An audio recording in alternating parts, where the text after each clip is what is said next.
You're casual and ranked games got you down and looking for something a little more competitive? Well, we got just the thing for you. Check out our community esports, which hosts a plethora of events where you can play not just with your friends, but even sometimes against them. We've got just about every type of community esport that you can imagine.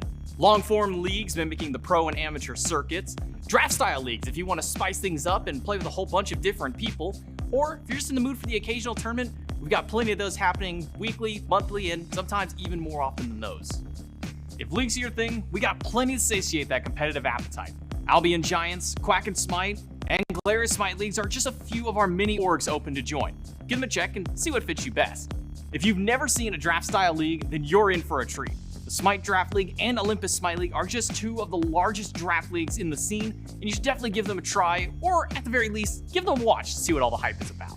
If you can't commit to full leagues and just want to have some competitive fun, there's a plethora of weekly tournaments from orgs like Iced Esports, Vulpus Esports, and so many more. So, what are you waiting for?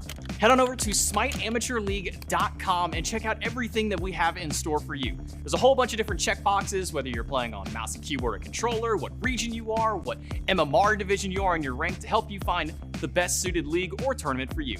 So go out there today. We hope to see you on the battleground. That's right. Go over to SmiteAmateurLeague.com right now, and you can see all of the great different esports and community events that we have going on right now, from, again, long-form style leagues, draft-style leagues, weekly tournaments, monthly tournaments, all that and more are available to you. Just go check out SmiteAmateurLeague.com. Also, be sure to check out the Reddit, Smite Pro Reddit. You oftentimes see things over there. I know at one point I was tuning in to kind of go through the Reddit post, and there were people asking, hey, how can I get involved in some of this stuff? The post that Mountain Goat was able to put up every single week was really helping out there. They also need casters, so if you ever wanted to do some casting, and you don't want to even play, hey, just go jump in, get your hand in there. There's a whole lot of great people that you'll get to meet over the course of that one, so make sure that you check out all of our great community esports happening right now. I'm J-Mac. I got Frog joining me on the desk. We got you here for our first day, your first day, and you're already getting 2 sets in a row for yourself. I know. We get to jump into a solo lane matchup versus a jungle this time. We're having Sololane Sluggers and Revenge Tour. And Frog, you just got to watch one solo lane team get a win. Mm-hmm. How you feeling about Sololane Sluggers and Revenge Tour for this matchup? Man, I'm pretty high on the Sololaners. I'm not gonna lie, right? They got a bye. They won the last tourney, and I think all of that is for a reason. So I don't think there's anything wrong with maybe putting my back behind them from a logical standpoint. At the same time, I know you and Gore were on the desk, mentioned yesterday, we got a pretty support-heavy talent team here. Yes. I'm on the jungler side. Okay, so that gives us now 2 supports, 2 jungles, and a mid laner. And Trelly got rolled. Yeah, absolutely. No, to be fair, Trelly as a mid lane supporter at least made it to the second day before getting rolled by the soul lanes. Supports, we got knocked out in day number 1. If you're wondering what teams are still left, if the graphic there didn't help you out enough, these are our 4 remaining teams. We started our week out with 10, and after today, there's only going to be 2 of those. Haddix, in our post-game interview from the last set, seems to think that it's going to be those top 2 teams there, Sololane Sluggers and Fonzo Fam moving on. But they each have to go against their respective opponent below them. Sololane Sluggers versus Revenge Tour on the left side of the bracket, and then to close out our day will be the Fonzo Fam and the NBKs to see if we're going to have Sololane dominance again. Will we see them meet up in those grand finals, or will we have a mix-up and have either this jungle team make it through with the Hunters, or are we going to see one Sololane team and one other team out there? And if that's the case, as mentioned before by myself, Gormizer hosting out here on the desk, if we do end up getting a solo versus solo, a role versus role for that finals, which they have to win both of these 2 sets to do that, right, we would then axe away one of the sets that would have been on Sunday, which would have been a role versus role. Instead, we'll just make the solo v solo the full best-of-5 final, as opposed to a best-of-3 into the best-5. So for the Sololaners, if they want to have, I guess, one less set to play over the course of the weekend, a couple of wins here in these next 2 sets will do so. And if you take a look at this Sololane Sluggers team, SoloOrTroll, Nika, Baskin, Ducky, Julio, rounding out this squad. And if there's one person on this team that I'm really keeping my eyes on, Frog, it's got to be Julio. His performance in their first set today was absolutely insane. An unkillable Hercules game, only a single death in the second game on the Sun Wukong. I think for that team, that is probably the man of the hour. On Revenge Tour, I can go to anybody, but probably still eyes on adapting, especially if he's going to be reprising his jungle role again. It felt like Revenge Tour just had such a great synergy. Despite being a bunch of junglers, you never know which one's going to want to go into what role, who's going to be your support, who's going to be your AC. Really, both of these squads felt very cohesive as a whole. Yeah, and I think both squads, interestingly enough, have their star player, or like have a notable player in that main role, right? You talked about Julio that was playing that solo lane role, will likely be reprising that into this, and then adapting. The longest reigning jungler on that squad is going to be reigning in that jungle role as well. Interestingly enough as well, Revenge Tour, the only team remaining that is entirely SPL players. No SCC players on this squad. So you got to imagine that gives them at least a little bit of confidence going into these picks and bans. That's also maybe a shot then to the NBKs, who are a team with 2 SCC players. By choice. Who are still making through, yeah. That was voted on by vote. The captain himself said, yeah, I'm going to grab Streak Up and Davey. He thought that the EU powerhouses from the SCC were going to do a lot of extra good for their team. It's made him at least all the way towards the semifinals, but that's for a little bit later in the day. We'll see if our final full SPL squad has what it takes to continue moving on. Can they make it to the grand finals? It's picks and bans at game number 1. And already the Soul Sluggers taking out a comfort pick for Sololane in the Sun Wukong. This is one that was kind of joked about on day number 1 during the first set with some of the players, saying we're probably going to see Sun Wukong in every set at least one time picked up, but it seems Sololane Sluggers don't want to let that happen. Give him what you can call maybe kind of a free coast over in the solo lane for yourself by banning that one out, but also taking out a powerhouse in Robin. Not going to give that one over to the King. Well, Coast got knocked out yesterday. Yeah, he didn't make it very far. Yeah, but I agree with you that it seems like the Sololane Sluggers know the value of this Sun Wukong maybe better than anybody else, right? They're the ones that get to play it. They're the ones that are like, we don't want to play against it, so we're going to take it off the table. And unsurprising to see that Ravana taken away as well. He got banned in all 3 games of our previous set. Interestingly enough, though, some different focus as well on the other side. Set taken away, Freya taken away. That leaves room for this Martichoras in this first game of the set. And we saw how effective that was in the last set. Saved until game 3, put on the mid laner Kana that didn't necessarily feel as comfortable. It feels so easy to do well on this pick. You have the ultimate that puts you in the air, immune for so long, shred damage coming out, movement speed and visibility for your whole team. Just so much utility and damage coming out of this pick. I think a good first slot there for the Soul Laners. And in response, Revenge Tour will pick up Yemoja and Ratatoskr. I am surprised to see that Marty made his way through another draft after the performance we saw in the previous set. Though I believe Marty's only 1-1 so far in his 2 sets that he's gotten to play this weekend as of now. So not sitting crazy up there on the win department yet, but mostly just because he's been banned by just about everybody. This is a pick that I was worried about making it through. When I think of Julio, there are 3 gods, especially after today, there are 3 gods that come to mind. The Hercules, kind of reminding us all how good Julio is on Hercules. King Arthur, which is one that he ran a lot during the Masters and during his SCC. But most importantly, Tyr. It's probably the Julio pick that I think of. Criminal that the Sololane Sluggers, one of their best players, got one of his best picks.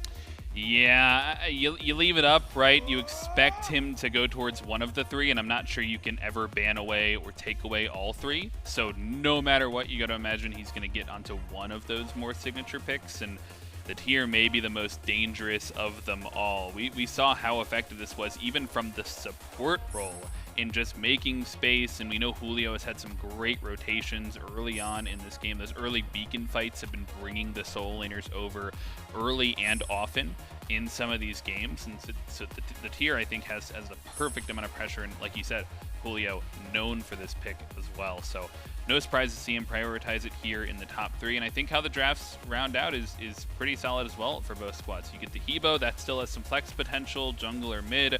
You get the Rama over there from Revenge Tour, which has a lot of self-peel, ability to facilitate a little bit with the dive comps. You have that ability to be the dive comp, the go-in composition if you want to lean into that assassin style more so on Revenge Tour. It leaves a lot open for both drafts. No surprise after the performance Ducky had in his first set today that we're seeing a few more bans allocated his way. Yeah. Ganesh, and at least in the first wave, and now Ares and Horus round out the bans for Revenge Tour. Opposite side, maybe it's been a little too long since we've been seeing some Agni bans come through. After the games that we've been seeing out of Agni over this weekend, I'm just going to say during Masters or in the regular season, the damage output of this mage just feels like it's through the roof. You can go just about any style of build to really make it work, whether you want to go very proc-heavy style of build to get more cooldown into your kit. Feels like you can do no wrong with a pick like that. And then also banning away the Thor makes sense when you're going up against a bunch of junglers. You should probably ban one of the top jungle picks at the moment. And the Revenge Tour will end out with a very safe pick, Tiamat, for their 4th selection. Yeah, I think this really facilitates towards the direction I was looking at for their composition. You get the Tiamat. When you jump in on that ground stance, you get some protections. You get the ability to sort of go in there, be almost a pseudo frontliner. And then Rama helps out with the snipes from back safety in the thing. The one thing that, you know, is maybe a sleeper pick that they didn't think about in the bans here is this Awilix on the other side. You've got the Riptide from Yemoja that's going to help and hurt your team now with the Gravity Surge, and you've got Tiamat. When Tiamat jumps into that ground stance, that's also counted as a leap, can be pulled by Gravity Surge as well. So there's going to be a lot of pressure. I really like this pick from the Sololane Sluggers, but it feels like there's going to be a lot riding on that Gravity Surge. We've also seen in some cases where Gravity Surge is just used for the stem that you get from that huge influx of power. The attack speed was like 70% attack speed for 6 seconds and a nice extra boost of power. That is a stacked ability. And a lot of people just think that, oh, it's the pull. I got their beads. Or, hey, they didn't have beads, so I get the pull. But the stats you get after it just make it feel like you could just pop that, go for an objective fight.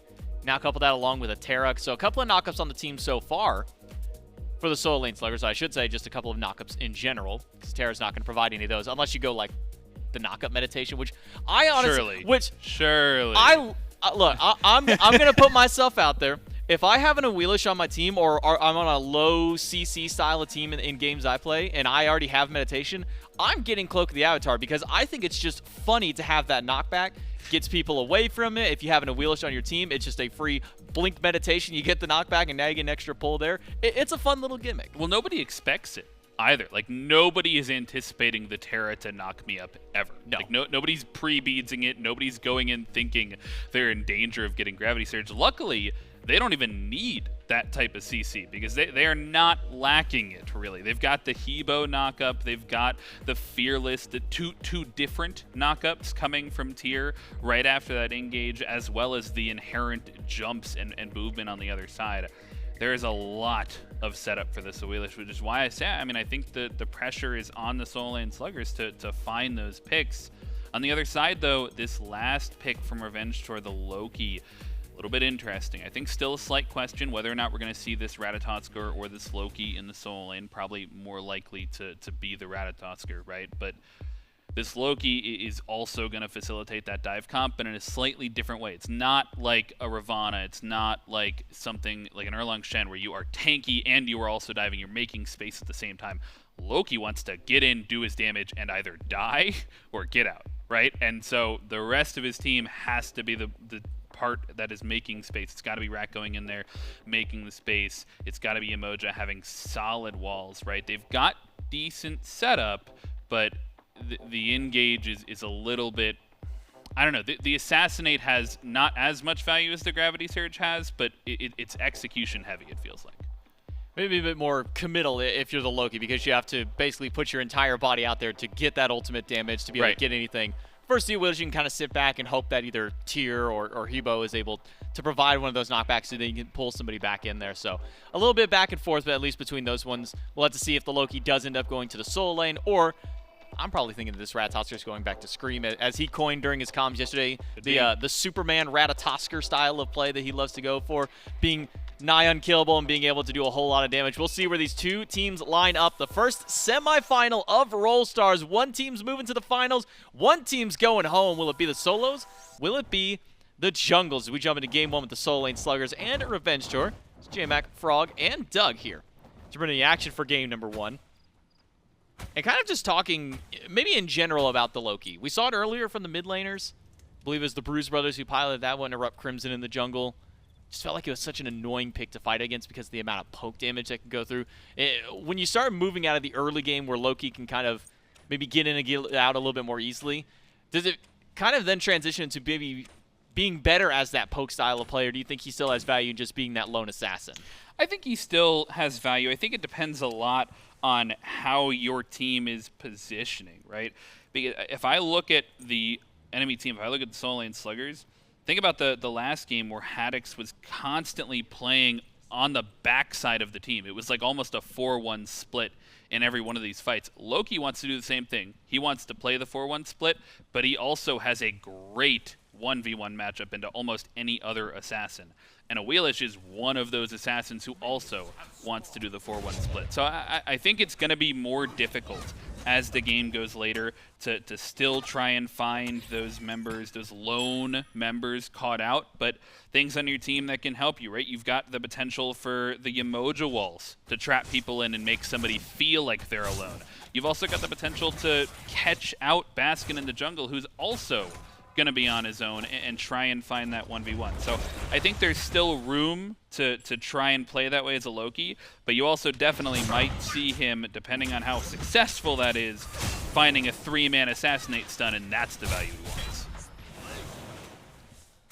What do you imagine is kind of the time frame for these two style of compositions? Sololane Sluggers, they've got a lot of beefy front line. You have a Marty who's going to just get better as the game goes on. Awilix maybe falling off a little bit late game, but is Sololane Sluggers one that wants to play slow in the early game and gets late? Is this one that you want to get very aggressive early so you have a better time in the late game? I mean, what's kind of maybe the potential timeline that we're looking at for Sololane Sluggers versus what Revenge Tour has? Oathhh really wants this kill. He is desperate for it, but he's going to pay with his life.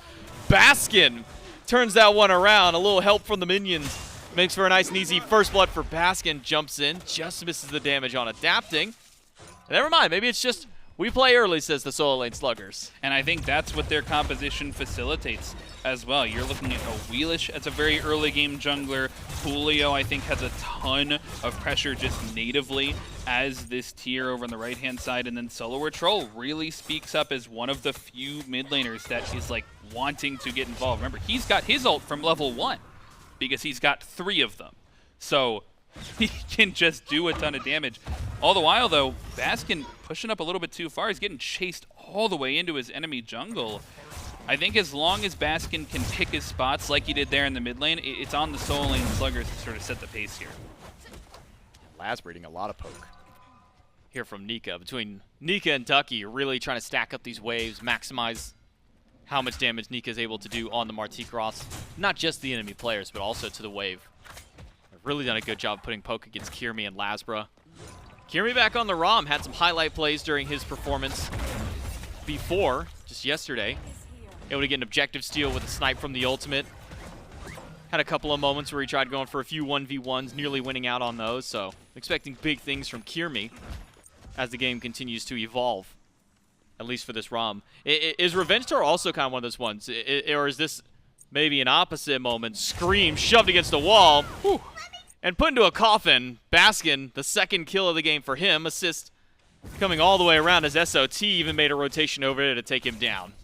Yeah, it's the Sololane Sluggers. They're the ones who want to get involved early there, and I think that rotation speaks a lot to that need to get involved, right? SoloOrTroll, a mid laner, is at the second blue buff spawn. Remind me the last time that we saw that happen. I'm not sure any mid laner in the current SPL would make that rotation over farm, but SOT wants to be the one involved, wants to start getting his teammates ahead, and I think here is a good lane to do that and try and facilitate him a little bit more.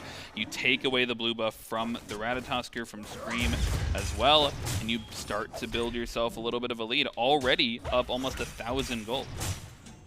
Yeah, Julio not as concerned with clearing out the wave more than he is just getting poke up against Screammmmm.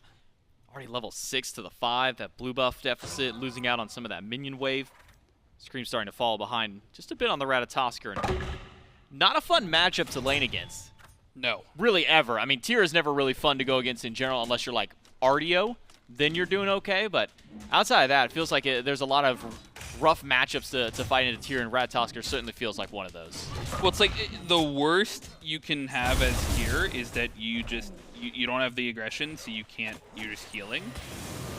A little bit of action here in the mid lane will force the beads, but like you just have so much to sustain. It's so difficult to find those sort of picks. On the other side, though, it's the pick being found. Adapting and Oathhh are in. SOT has ultimate, but the Ratatoskr is here. Screammmmm, though he misses the damage on the Baskin, and SOT says, well, if you go for one, I'm going for the other two. Double kill for the mid laner, and now it's Screammmmm who could be the next one on chopping block. Dashes away just in time, but by the good graces of having beads, that might not be enough to save you, though. Sot's lurking in the jungle. Watch out, Screammmmm. You're not safe in your lane. You're not safe on any part of the map. Double kill for Sot, 2-0 and 2 to start this game. What a crazy individual play from SoloOrTroll. Baskin gets engaged on, you lose a ton of the cooldowns. He just absorbs him, he jumps away. He even dodges the Ratatoskr. I don't even know if he knew it was coming, but he avoids it all the same, and now no cooldowns are up for the remaining players, and Oathhh and Adapting are caught in the enemy jungle next to a Habois, and SoloOrTroll does Habois things, manages to grab the double kill. Oh no, that feels even worse. Piled on top of it, Baskin with a single Moonlight charge steals away the blue buff, and Screammmmm may be the one found again. 5 kills to 0 early on in this game.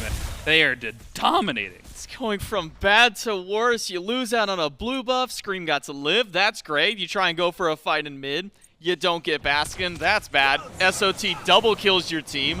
That's even worse. Then you get invaded and killed. This has not been a great start so far for Revenge Tour. 2-level lead in solo, nearly 2 in mid. As SOT has commanded this lane. Even Nika has a level over Kyrmi and is about to get a kill on him up to the sky to buy a little bit of time, but it's the poison damage after the bluestone. It's going to get a kill for Nika on the left side of the map.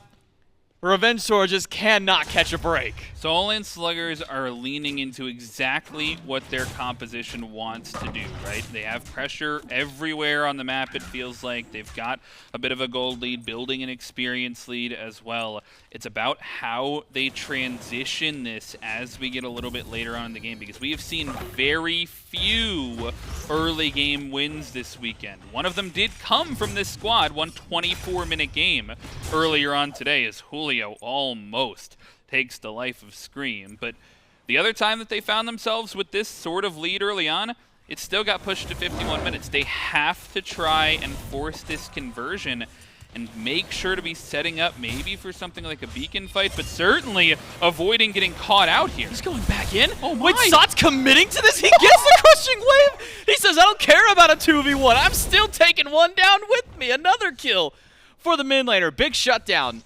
At least goes his way to get him after the killing spree. But Sot is fearless on this Evo. We've seen him play it before at the SPL. Solon, you don't typically get as much time and as much freedom as you do, as he's gotten at least here in the mid lane, especially when he's being hand-delivered opportunities like this. Screammmmm to the sky, up on the tree, back down on the ground. He just got back to lane, already has to go back and reset. He catches it early this time, though. He doesn't get caught in the knock-up whirlwind that is Tyr and Awilix. And now, maybe a little bit of action here as Loki finds them in the enemy jungle. But, I mean, I'm looking at, like you said, the shutdown kill goes towards Adapting, so he is at least able to, or maybe it actually goes towards Oathhh instead. And now, Oathhh is the one still forced away. Sot's fearless. He does not care who he's against, what god is in his lane, how many people. Potential kill on the LASBRA. Last couple ticks. Nika takes him down. 2 now for the Hunter. And oh, by the way, Julio's already put Screammmmm to a quarter health again. Screammmmm does not get to have a fun time in Sololane. Said, you want to play Superman Ratatoskr? Well, you got to get through the kryptonite that is Julio on this tier. Screammmmm is down 3, now 2 levels, and Julio's not even doing anything special. Julio's just playing Tyr at the level he is expected to play Tyr. He's getting chased at tier 2. Oh my goodness, and SoloOrTroll's here in the jungle as well, Adapting. Coming back in though, they've got to be careful in this fight. I don't think you want to pick a fight with both Baskin and Sot if you're Adapting. Does have his beads, so you can at least prevent the pull from Baskin, maybe the knockup from SOT if he's quick on the reaction, maybe preemptive. Adapting's willing to take the 1v1. Still has ultimate available too, but not wanting to commit to stealing a red, so might just go for the one lone roaming Harpy camp. Not even going to take Chester, just going to leave him sitting there. I don't think he faced Julio either. I don't know if there's a single person on this map, if I'm Adapting, that I'm comfortable 1v1ing with threat of a potential second nearby. Yeah, and the Sololane Sluggers have done a fantastic job rotating as well. Sot has been out of this mid lane, it feels like, more than he's been in it farming, and the kills have come as a result of that. He was over at the second blue buff. He's been consistently in the enemy jungle trying to force these things. And if you're Revenge Tour, I don't know where you want to force to get back into this game. I think maybe you're trying to hold on, stem the bleeding where it is right now, and make a rotation difference to Moe, right? There is a 3-level lead over in the solo lane, but if your solo laner shows up and he wins the fight or helps you win the fight before Julio can get there, then really, if you're Scream, you have a 9-level lead on the non-existent solo laner that doesn't show up to the fight, right? So I think they still have a chance to try and take some of these fights. They have to try and win out on macro play, though, versus taking the 1v1s to 2v2s, because from an even playing field, they have proven at this point that they don't find success there right now. You know, I don't think I've ever heard it broken down like that. A 9-level lead. A 9-level lead if your soul laner never shows up. I made it up on the spot. It's a good one, and that's why we hired you. And that's the brains we were looking for. that's the smart that's the we smart were looking for. that you were talking about. Yeah, that's the smart we needed. And you've already got the charisma, and you've made good. Man, you've hit all 3 boxes in your first day. All 3 boxes. You've hit all 3 boxes. Wow. You're doing good so far. Wow, that's Just like the Sololane Sluggers. 4,000 gold. What a transition! Beautiful transition is Scream.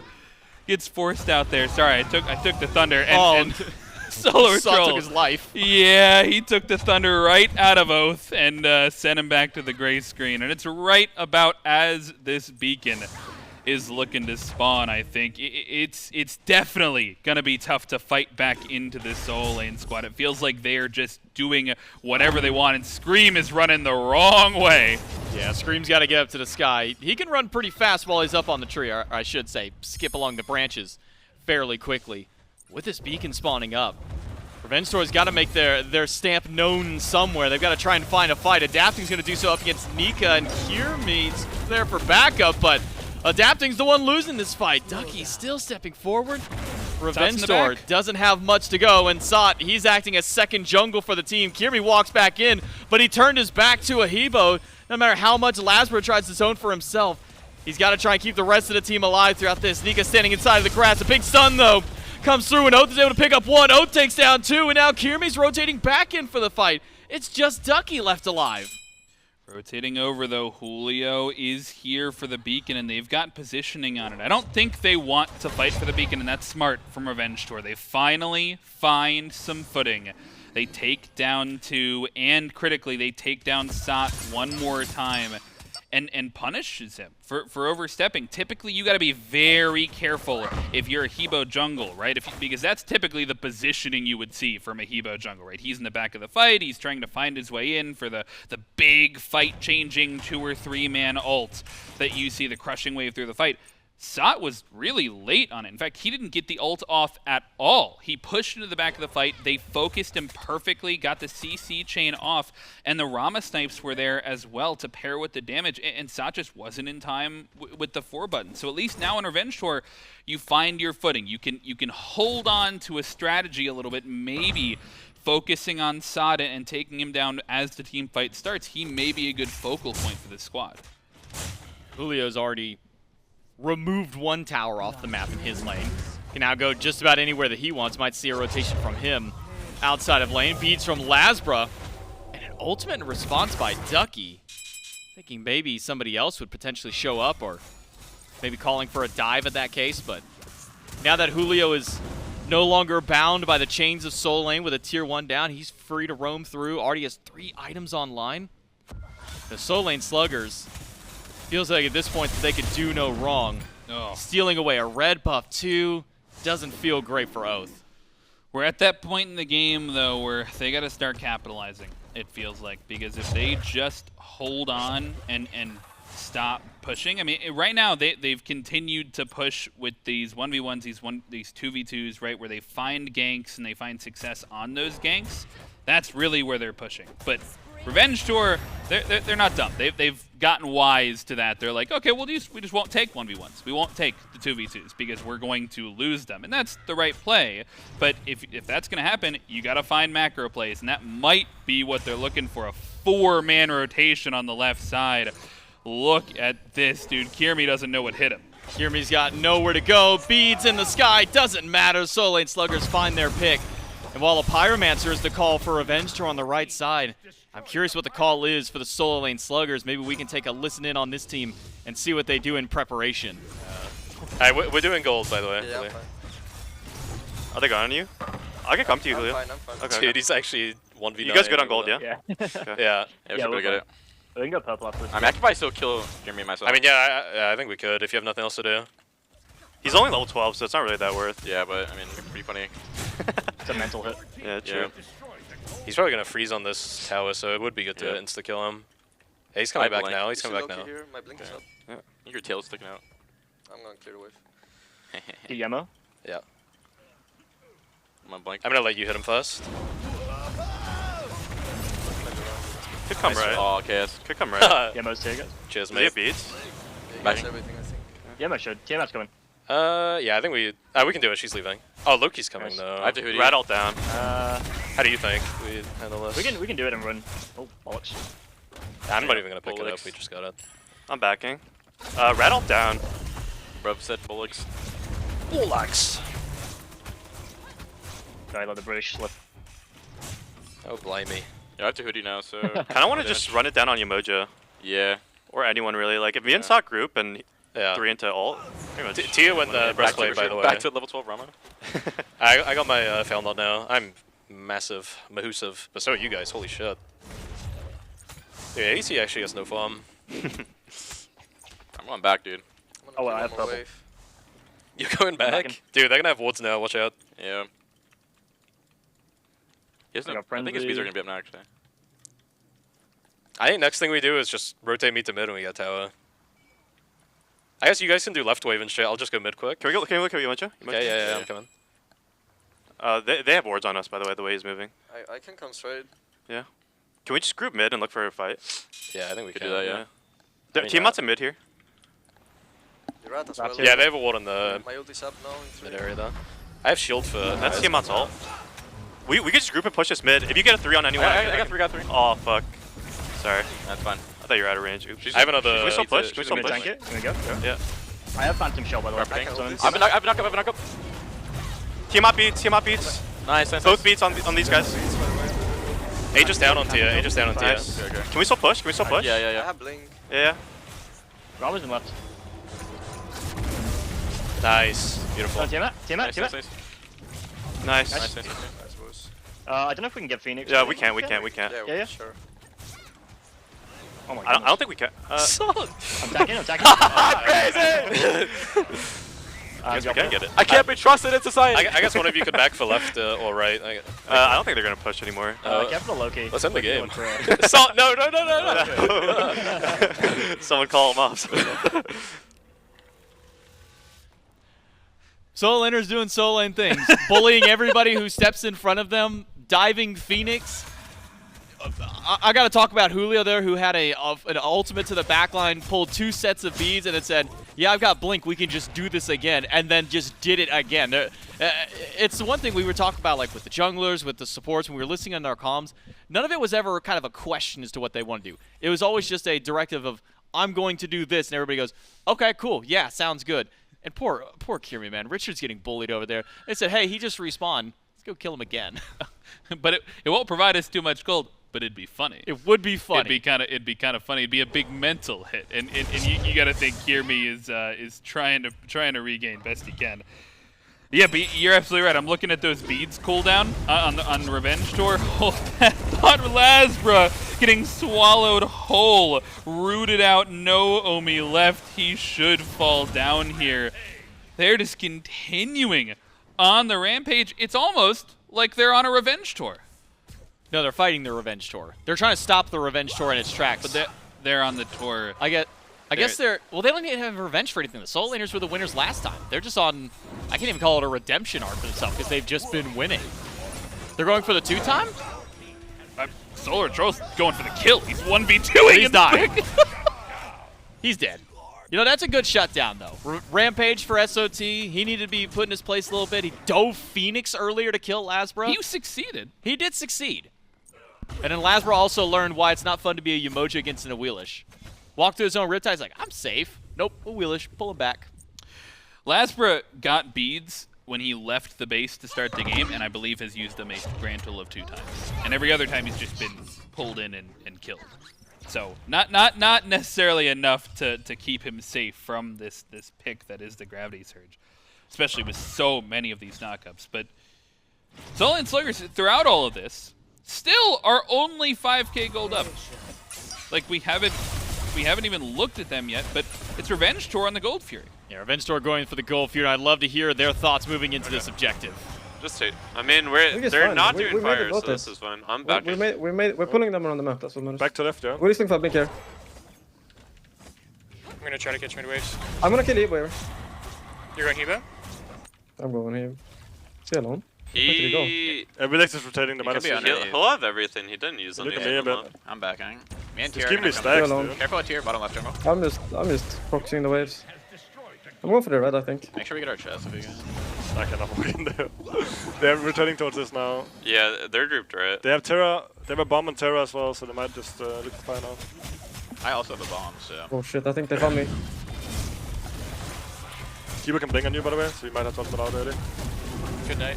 Oh my god. I have a bomb, LASBRA, if we can like If you want to try, I can. I don't think we should yes, bother. bomb as well. I don't think we should bother. Let them get it. We just trying to defend Phoenix. I just have Yeah, nothing can we better to push do with right? my Are we bomb. even able to defend the birds? Are you guys strong enough? We're not gonna go on the fight down here. That's I don't fine. have kins for another few hundred. Just keep farming.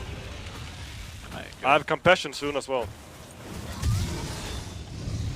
That should be queuing the right waves.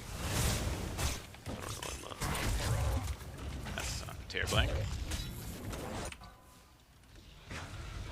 I got it. Let me get the prayer below here. We might go straight left there. We shouldn't really worry about it for now. With the minions. There's the prayer below. Well, we try and tune in to see how things are going, and right as we do, Revenge Tour immediately get pushed out of Gold Fury by Sololane Sluggers, who take the Fury and then march immediately over to Fire Giant and take another one. Phoenix just respawn, but that one's not long for this world. Scream might not be either. He walks into the middle of 3 people. Julio joins the party. It's an ultimate from LASBRA trying to lock things in place, but with a Phantom Shell available for Sololane Sluggers, they are not worried one bit about what LASBRA has going on for his team. It's yet another Phoenix taken down by the Sluggers. And Julio just dove a Phoenix, and it doesn't even look like they did anything to him. It looks like he just took a casual stroll through their base. Yeah, he's sitting at full HP and still probably has the heal in the pocket. The Sololane Sluggers just feel unstoppable at the moment. I also love during that listen-in that LASBRA's like doing his best to hold on to comms. He's doing his best to try and hold the jungler's hands, be the macro gamer, be the shot caller. We don't have to defend this, we just have to farm. But they get pulled in anyways. They're on the right Phoenix. Scream tries to go out, but it's a blink by Julio. The burn is not quite enough damage. Scream is out. The Phoenix still not targeting. SOT nearly taken down. Kyrmi's got snipes. I'm surprised he doesn't try to go for him, knowing that the shell is down, but not trusting in his ability to hit those snipes potentially. That's rough. But Julio's not going to give up this. He says, okay, well, we don't go for a Phoenix. Maybe I just steal a little bit of your farm away. Red buff invade by Julio, and a back off by the Sololane Sluggers. Julio still has not lost any health. I'm interested. Finally, he loses a couple of ticks. He bleeds. I don't know if I would consider that bleeding. He's got a caught paper between cut. 2 now. He's at the Pyromancer, but I think he alone is enough to contest this, and he's got Baskin too. Ult's on top of adapting, finds the push after. Baskin's nearby, fending off against the other 2. It's the one-man army of Julio, but now he's got the cavalry arriving. Adapting, will he get the shutdown kill? No, it's Oathhh to finally take him down. But Nika up against 4, he needs the track up against Adapting. One more tech would have done it. Somebody's got to finish the kill on Adapting, but it's not going to be this team. Nika goes down to the snipes of Kyrmi, and LASBRA's got his ult one more time. Baskin stunned inside, but he jumps right at Oathhh. But can Oathhh fight a 2v1? No, he cannot, and Sot cleans up the kill on the top side of the fight. It's a 2-for-3 trade. Such a messy fight there, and that's always going to favor the Sololane Sluggers, the team that is 9,000 gold ahead, because you let them have those 1v1s and those 2v1 engagements. Sot found 2 of those kills almost by himself. He was left alone with one at the Pyromancer, takes down Screammmmm, and then finds Kyrmi in the backline, no ultimate available, and takes down Kyrmi. Once again, just finding these 1v1s, finding these not the huge team fight changing Crushing Wave, But I don't want a 1v1 a Hebo crushing wave. I'm not interested in that, and I'm sure Kyrmi and Screammmmm weren't interested in that either, but they didn't really have a choice in the matter. And that's what happens when you split up these fights. If you're Revenge Tour, you have to be focusing on the team fight. If you're going to find a pick, you got to take somebody out like that in the blink of an eye, because if you don't and you get the rotation and the fight splits like that, it's always going to be bad for me. So now, Titans have been unleashed. They'll march down the left side of the map. Fire Giant's still around the waist. A couple of players on Sololane Sluggers, so not going to see the we give up our Titan fight, maybe just go for a sneaky Fire Giant play. Instead, we might just see a full grouping of the two teams. And it might be one of the first real full-on 5v5 groups that we see this game, because it feels like every time Sololane Sluggers try to go for a big fight, somebody's not there with them. Kind of just doing it a 4v5 fight. But as we start approaching the Titans, the Sololane Sluggers with this massive lead, they can take down this Titan, march up with their own, could set them up for success. Let's take a listen in and see what the Sololane Sluggers are talking about on this siege. If he's by himself in right, his split push is pretty slow. Loki's there as well. We should just go back and go fire, I think. Yeah, I agree. Fire. Everyone back and go fire, yeah. Okay. They're backing both. I got power pot. They're gonna have to deal with that. They're both backed.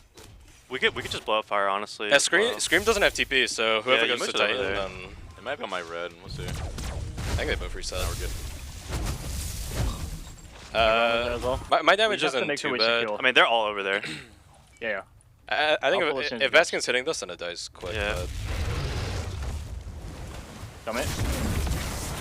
Maybe I guess some good crit RNG. I'm gonna frenzy it. I'm gonna put a normal ward behind us. Straight right, maybe? Right. We have a wave. Yeah, let's go quick.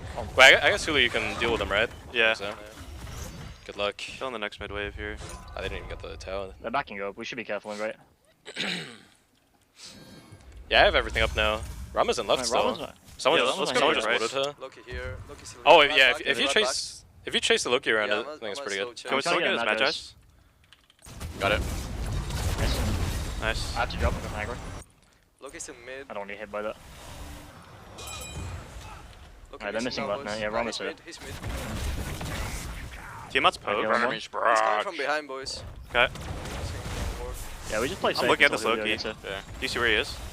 No idea. Rap Careful, I'm gonna beat that. I'm gonna beat that. He's getting really poked. He's one. They're all in me pretty much. That's Rama's side. You're good, you're You have good. a heal? That's my B zone. I kind of We should heal up. That's really good. Wait, do we have a sentry? No, we don't. They put a ward in the bush, by the way, so... Can we go on the still next have my wave? shells. Sot's gonna be healed and Rat doesn't have blink. Yep. Or Yeah, ult. they're gonna Yemoja. They're gonna I'm Yemoja. running the wave. I still blink. Yeah. I gotta be careful of Loki ult. Rom no ult either. I'm gonna hit the tower. I see Loki on the side. Loki invis minus. Rat beats. I'm with Lisa. Loki did Oh that. my god, nice. Nice. I- Back up and heal. Yep. We should go on 5 this seconds next on wave. Just Yeah, I'm heal gonna Sot heal and then we're up the chilling. wave. Yeah. I'm at Careful the Tiamat free. Or the ult. Heal again. They still have Yemoja ult, by the way, or do they use that? They do, I haven't used it think. yet. Yeah, they do. Let's I just have go on this shells next wave. Where is it? Okay, I'm coming. I'm going in. They see us in the bush, by the way. I'm probably a whack job. Tiamat beats. That's damage. Shelling. You're all shot. Nice. Red dash. I'm trying to give you guys some follow-up damage. I'm pretty far. Rama rolled in. I'm still fine. Yeah, I'm fine. Rat's coming behind. Can we knock him up? Here? Down for I 3. have ult, Down for 3. Wait, they're going on me. I still have Aegis. Can you guys Can help we me? help him? I missed knock. Yep. Rattle. Go. Yeah, on Tiamat. He missed. Ulti on you guys. Tiamat knocked up. You frenzied? Give him knock up. Nice. No. I have ult. Help Baskin. I have root. Nice. I'm look at red. I have blink ult here. Loki's up. I have no relics, but I have ult, by the way. Loki's up so- with ult. Can we go mid? I think we can. I can tank this. Yeah, you can tank it. Go mid. I'm gonna be an assault quick. Oh, Lucky beats. he missed. Lucky ult. He's dead. Can Can we get it? I'm still tanking. Wait, Rama's I kinda distracted. wanna get out. I'm on the Phoenix. I'm hitting it. Salt's cooking. I'm resetting this. He's overcooked. I thought it was an Aegis. That's fine. We got Phoenix. I'm backing up. I want the Penta. I'm not Haddix. Sadly, not good enough. Is Rama chasing? He has no beats. Can't stun ult him. Yeah, he's. No, they're in. They have Magi Shelter now. He's coming towards you, the Rama. Oh, lucky. I'm with you if he like rolls in or something. Like first done. That's his match. Rat's up, by the way, soon. Yeah. Guess she's back I'm out. fine, I'm fine. Yeah, nice. The fight actually went on a lot longer than I thought it would in Soul Lane. After the first time that you see Sololane Sluggers get poked out, Ducky says, don't worry, I've got heal, make sure to get you guys back up. Then they go in a second time, and it also doesn't work out. I say, okay, surely this is where everybody leaves. And then they just keep the fight going. They drop more heals down, they make sure the Baskin gets its health back, Sot's able to heal back, Scream dives in, doesn't get anybody, and nearly dies himself after that one. Sololane Sluggers, they've got the tenacity to keep sticking around. I also heard one thing critically, which I think we have to hold on to, is that SoloOrTroll's not Haddix. No, he's not. Doesn't have the pentakill energy in him all the time, though. Julio, near this Gold Fury. Revenge Tour do find the objective, but maybe a fight after the fact. Julio will still fight this. You heard it earlier. It said, Julio, can you deal with those two? He said, yeah, I've got this, no problem. I'm just going to run at the two assassins who are taking a tower. And Baskin finds the pull up against Oathhh. The unfortunate Riptide once more cannot catch a break. Normally such a great ability, but when you're going up against an Awilix, can be sometimes a death sentence for you or whoever steps through it.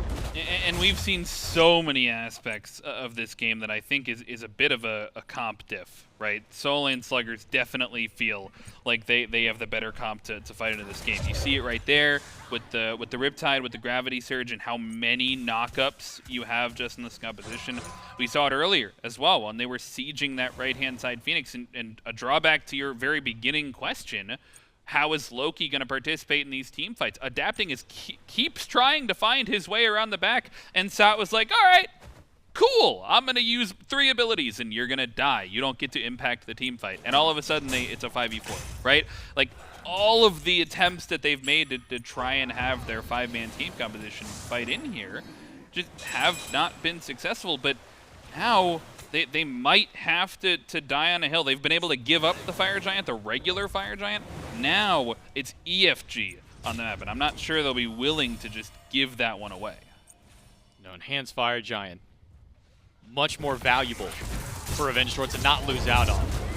Because with only one Phoenix left standing, never mind, Sot's just gonna take the entire team by himself. Needs a little bit more damage. Julio makes sure to end that one. 2 kills already. Make that 3 as Baskin drops adapting. It's only Scream and LASBRA left alive, and LASBRA might not be much more for this world. He goes to a Riptide, stuck in place, tries to go back through it again. And as much as he tries to run, it is only inevitable that Baskin and the Sololane Sluggers will chase him down. Scream, the last one standing, is have to defend against 4 members of Sololane Sluggers, but he's only just now getting back to base. He's kept the minions out, and the Sololane Sluggers will push themselves in for game number 1.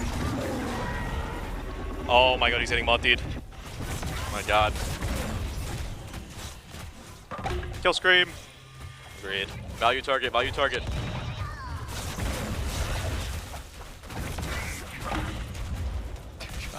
They're trying so hard. He's unkillable. What the fuck? Solaners are OP. Solane's so OP. They tried so hard and took so long Yeah, if he had Glad Shield, to kill Scream at the very end there. That's a ridiculous thing. Oh my goodness. What Imagine if he had Thieves, a game from the Sololane Sluggers. They dominate from the outset. They come out swinging, and I can't shout out Sot enough, right? We've seen him do it on other picks as well. We've seen him have rockstar games on the Thor solo. I'm thinking of Uller solo back in the day, right? Like these mechanically intensive gods, when he gets the opportunity to do what he wants, he can just run games. And I think the rest of the Sololane Sluggers played awesome, right? Like they all played fantastic. They all had pressure in their lanes. They did what they needed to do.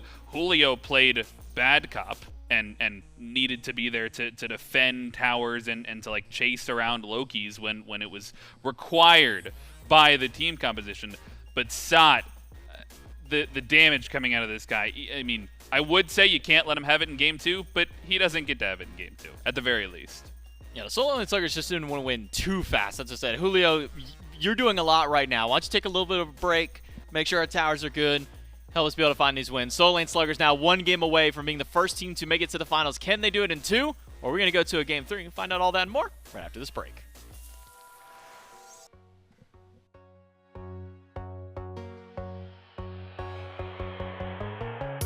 We never can get high enough.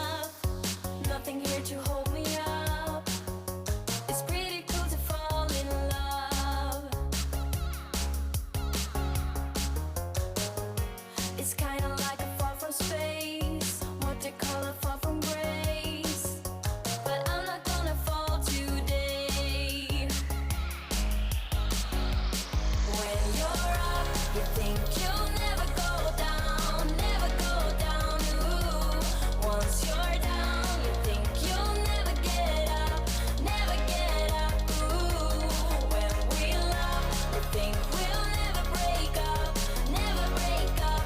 Ooh, but we break up and make up, get down and get up, break up and make up, get down and get up.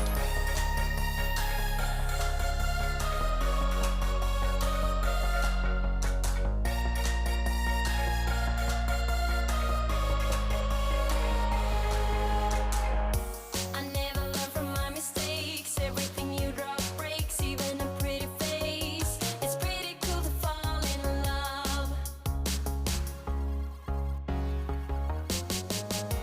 I need something to take me down. It's cooler in the clouds, not when we're falling out.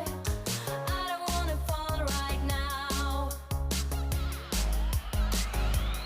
When you're up, you think you'll never go down, never go down. Ooh, once you're down, you think you'll never get up, never get up. Ooh, when we love, we think we'll never break up, never break up. Ooh, but we break up and make up, get down and get up, break up and make up, get down and get up.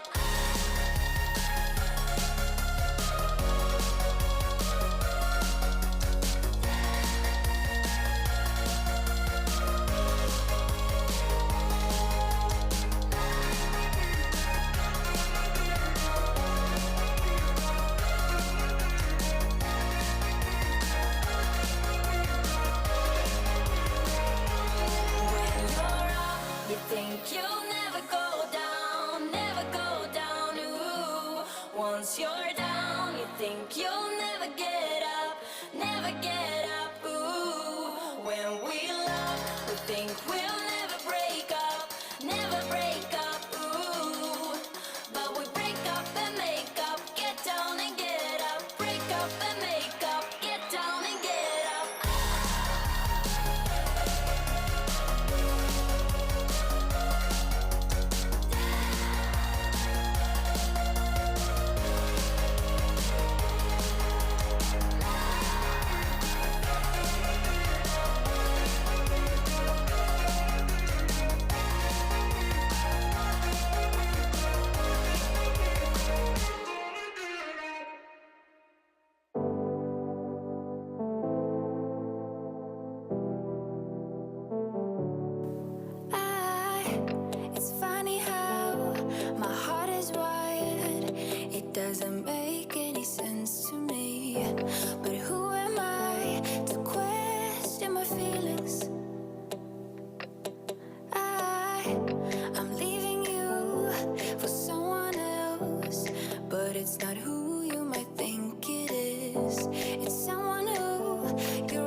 back. Game number 1 for the Sololane Sluggers was a Grand Slam home run for the team as they knocked down Revenge Tour 0-1 to start this set out. And now with Revenge Tour on death's door, they're going to have to find themselves 2 wins if they want to make their way to the finals, or will it be our first team to make their being the Sololane Sluggers? I'm Jim. I got Isaiah joining me here, though. I know, on right? The desk, I have as no you jump idea on how over. I ended up here, but hey, let's get it. I'm ready. I'm excited to have you join me on the cast. Last time I think that we got to work together was during World Championships That was this right. past year. SWC this past January, we did the DKO Creator Cup, and Roll Stars is all about, taking players and putting them in places where you may not expect them, so why not get a guest cast going on, Yeah, now you got to jump with him here on game number 2. We got to do a little bit of a breakdown, though, of game number 1, Sololane Sluggers. They just kind of dominated pretty much the entirety of game number 1 here from essentially minute 1 to minute done. It sat on the Hebo, just roaming through the jungle, essentially acting as the secondary jungle for his team, despite the fact that he's the one playing the mid lane for this squad. He was doing so much damage. Like, it was actually insane. I was in my little office there. Shout out to Studio 8, my fam in there. We were watching the games, and Sot was just absolutely out of control on the Hebo. The crushing waves were hitting. He was basically one-shotting people towards the late game there. Just doing so much damage, so much for his team. Yeah, and he's really getting a lot of additional help as well. I mean, Baskin's able to get some setup. This moment was just maybe a little unwarranted from him. He just decides, you know what? LASBRA's going to die. I'm going to get a triple kill. So he dives the Phoenix and takes that kill for himself, sets up his team. But this man under screen right here, Julio, has been the one that I've had my eyes on this entire tournament. 3 games so far, only 2 deaths total. Now, while his kills weren't extremely high this game, his setup and his kind of just fear that he instills in anybody who walks by, it makes you feel like this man can 1v9 the world. I know, it's insane. I can't believe they let him get tier game 1. Like, I heard Nika out in the lobby was like, wait, Julio's getting tier? Like, what's going on? Every time he gets this pick, just so much setup for his team, so much damage. The knockups were going crazy. Just so much support for the team, and I feel like that's one of the primary reasons why the solo lane team came out on top here. Yeah, Julio getting a signature pick. Sot just going absolutely crazy on the Hebo. A great Marty game from Nika to start this one out. But maybe the good news for Revenge Tour here, Isaiah, they don't have to worry about facing that ever again, at least not in this set. Yes. Because once game 1 is done, everything that's been picked up, it's closed off for game number 2, so we'll have to see some new stuff come out of Sololane Sluggers to find a win this time. I know, right? I'm curious to see what adjustments Revenge Tour make here for picks and bans coming into game 2 for sure. If I'm looking at Sololane Sluggers, obviously Sot was a problem last game. Julio was a problem. Really, everybody was. Sololane Sluggers kind of just a 5-man deathballed the map as often as they could. But I'm probably maybe just banning out Julio if it's in my best interest. Not saying that he's only got a few gods that he can play, but the few that are at the top of his list, things like the tier that we just saw, Hercules, even King Arthur, he's really good at those picks. And so if I'm maybe on the Revenge Tour team, I'm probably banning at least one of those ones out and maybe taking the other one if I have the option to. Yeah, I feel you on that. Definitely getting some targeted bans towards Julio just because he did so much there for that game 1. But this Roll Stars tournament, it's just so hard to ban out a team because each and every one of these players on each of these teams has their own kind of signature picks. A lot of the guys on Sololane Sluggers have played multiple roles before, so they're comfortable on a whole lot of gods. It's just so hard to go in picks and bans for here game 2. It's going to be interesting to see how things shake up. And always the obvious is that maybe a player just decides, okay, I had a really fun solo game. Maybe I want to play in a different spot this time. And now everything you try to go for a ban just does not matter. As we jump into the P's and B's for game number 2, you can see at the very bottom there, the 10 gods played last game, not available for this round of the draft. It will be Revenge Tour taking that first pick spot this time here for this second game. And they're going to need a powerful first pick because you don't want to give one of the top selections over to the Sololane Sluggers. I know. I'm definitely glad that they don't have to worry about any of the picks in that game 1, just because having to deal with Julio's tier, Martichoras on anybody, just put that god in a lane or in the jungle, just doing some work here. But it looks like we've got a Ganesha ban and a Hercules ban from Revenge Tour kicking things off, and then Sololane Sluggers targeting the Sun Wukong and the Kleena. Like the ban of the Kleena, just based on what we were able to see from Oathhh specifically in the mid lane, he's really put that god back on the map, back when he was actually playing jungle just in the past weekend and now playing it over towards mid lane. So like seeing the respect thrown that way. And also Revenge Tour, a little bit of fear from what Nika was able to do on the Freya in our first set of the day. The ban goes that direction, but Man, one of the top guys, one of the talks of the town, Set gets picked up first for Revenge Tour. I know, and I really like the Set pick in here for the first pick for Revenge Tour. All junglers on this side, they've all got a Set in their pocket. Set can flex to, what, 3-4 roles here, so it really doesn't matter where they end up slotting him, so it really just keeps their draft open as things progress here for Game 2. Yeah, it feels like just about anybody on this team should be able to play the Set. I think you're right to highlight potentially 4 different roles if you want to throw him over in solo. We've seen him in ADC whenever Paul's playing him during at least this tournament. Paul obviously not playing ADC very much himself as a mid laner, but really only support, probably not throwing him there. Now, hey, who knows in Roll Stars, right? We might see a Set knows? support happen. Now, before this area's got locked in, I was going to say it would be funny to see, you know, haha, Neith support, just because I've seen Hazer pitching it all over Twitter. He has been going crazy about teams not picking up Neith because of how, you know, she's a really good god. He also just likes playing Neith in every role. I think he's still got the record for the Neith all role speedrun any %. I think so, for ranks, but if there's a man who knows Neith, it is Hazer. It is Hazer. But now you got to live up to that Hazer legacy by playing this pick. I know. I don't know how Sololane Sluggers is going to do it. Hazer definitely holds that Neith pick to a high regard, but I don't know. I think the Neith pair with the Ares, if that goes towards duo lane, I think that's a pretty solid pickup for Sololane Sluggers. Neith and Ares, a lot of lockdown. Ares with his ultimate, pull somebody back. Neith can get the root to then set up for chain, maybe some fire damage immediately after. Just such a threatening duo lane to stare down. Or this Neith could be going over to mid. Again, could be going solo. Could be going anywhere at this point in games like these ones, but we're starting to get down to the semifinals. You're so close to being able to make it to that grand finals, to be one of at least the top 2 groups of players for a role. The Sololane Sluggers and Solo in general have a very high pedestal they've been set on coming to this event. Remember, they got a first-round bye for being the winners last time. But I think in the 2 sets that we've seen them so far, and then in game number 1 of this one, showing maybe why they are one of the top roles to fear. Definitely, and it looks like Revenge Tour picking up the Aphrodite and the Hachiman. A couple of other strong picks here. I'm just thinking about that Set going absolutely nutty, just instantly attached to the Aphrodite for the entire game. Definitely going to allow that Set to hop into the back line, get the heals, get the CC immunity if he falls into trouble. And the Hachiman, just an all-around great hunter. Yeah, very safe hunter in that lane to pair with the Aphrodite for the early, and then, as you highlight, link up to that Set as soon as you get the opportunity to and just let him run rampant. But we're talking about Julio. A couple of picks that he's been good on has been taken away with the Hercules, the Sun Wukong, but now he gets to go over to the King Arthur. This is a fierce top 3 that the Sololane Sluggers have for themselves. And we haven't really seen the true front line of Revenge Tour drafted up just yet. I know, and Julio, it's just something about Julio and guys with big swords, right? Like the tier game 1, the King Arthur game 2. Julio can play just about anything, and I think he's going to go absolutely crazy on this King Arthur as we go into bans for the second half of the draft here. Looks like Sololane Sluggers taking out the Morgan Le Fay here.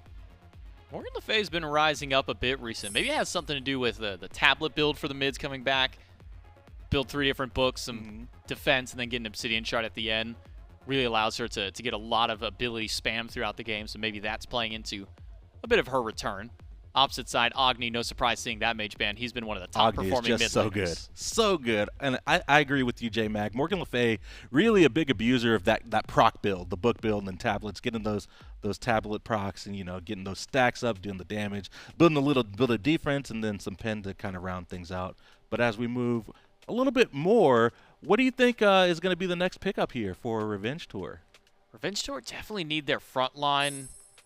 Assuming Set's probably going mid, so looking for a jungle.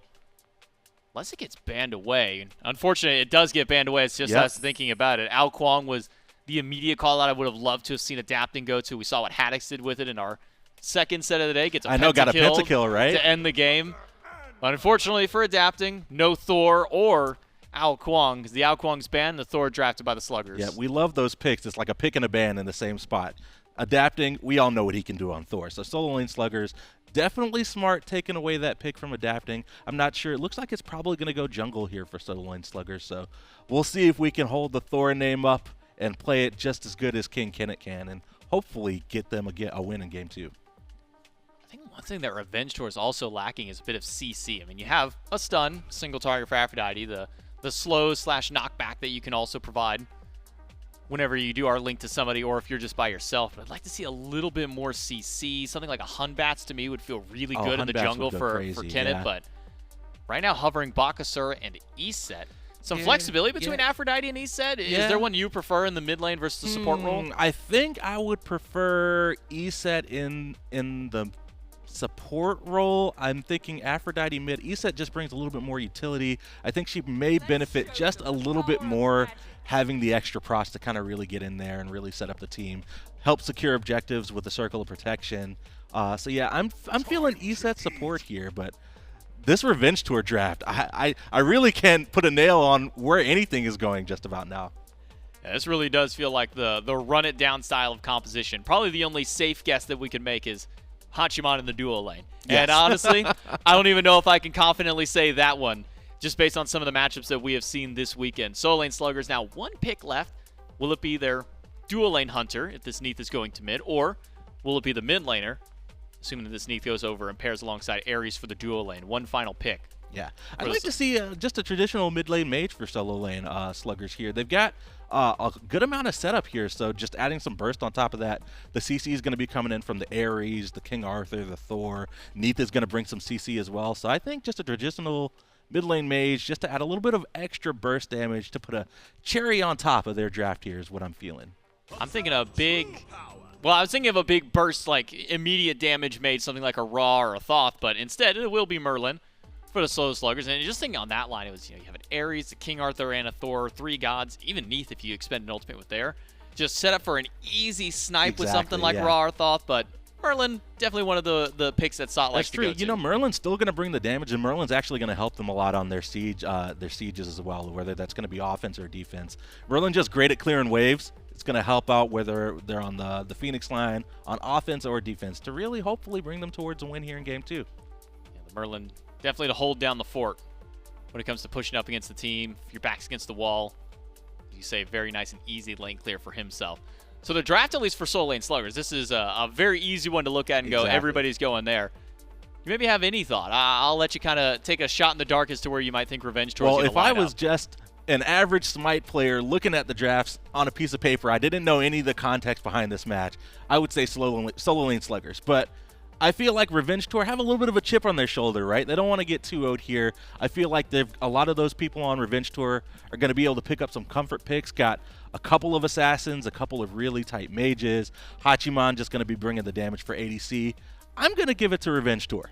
We'll see if Revenge Tour for themselves can at least tie up the set, maybe take us into game number 3. But with a composition like this, it's going to take a lot of effort. You've got, as mentioned, 2 mages, so you're lacking a more traditional front line. You're lacking that warrior, that guardian, that real stark presence to really stand up and absorb some of that damage. But maybe depending on which of the 2 of these mages end up going into the solo or into the support role here, could maybe change up the early game, because it really feels like with a comp like this, early is where Revenge Tour wants to win this one out. That's very true. But hey, then again, you've got a Bakasura and a Eset. If they get to late, like hyper late, I have a feeling that, you know, Revenge Tour is going to be able to just chew down some frontliners with Baka's auto attacks. Set's going to be dealing an insane amount of damage, especially attached to the Aphrodite for the extra safety. So I'm still giving it to Revenge Tour. I think either way, early or late, as long as they can keep their head in the game, I think they'll be just fine.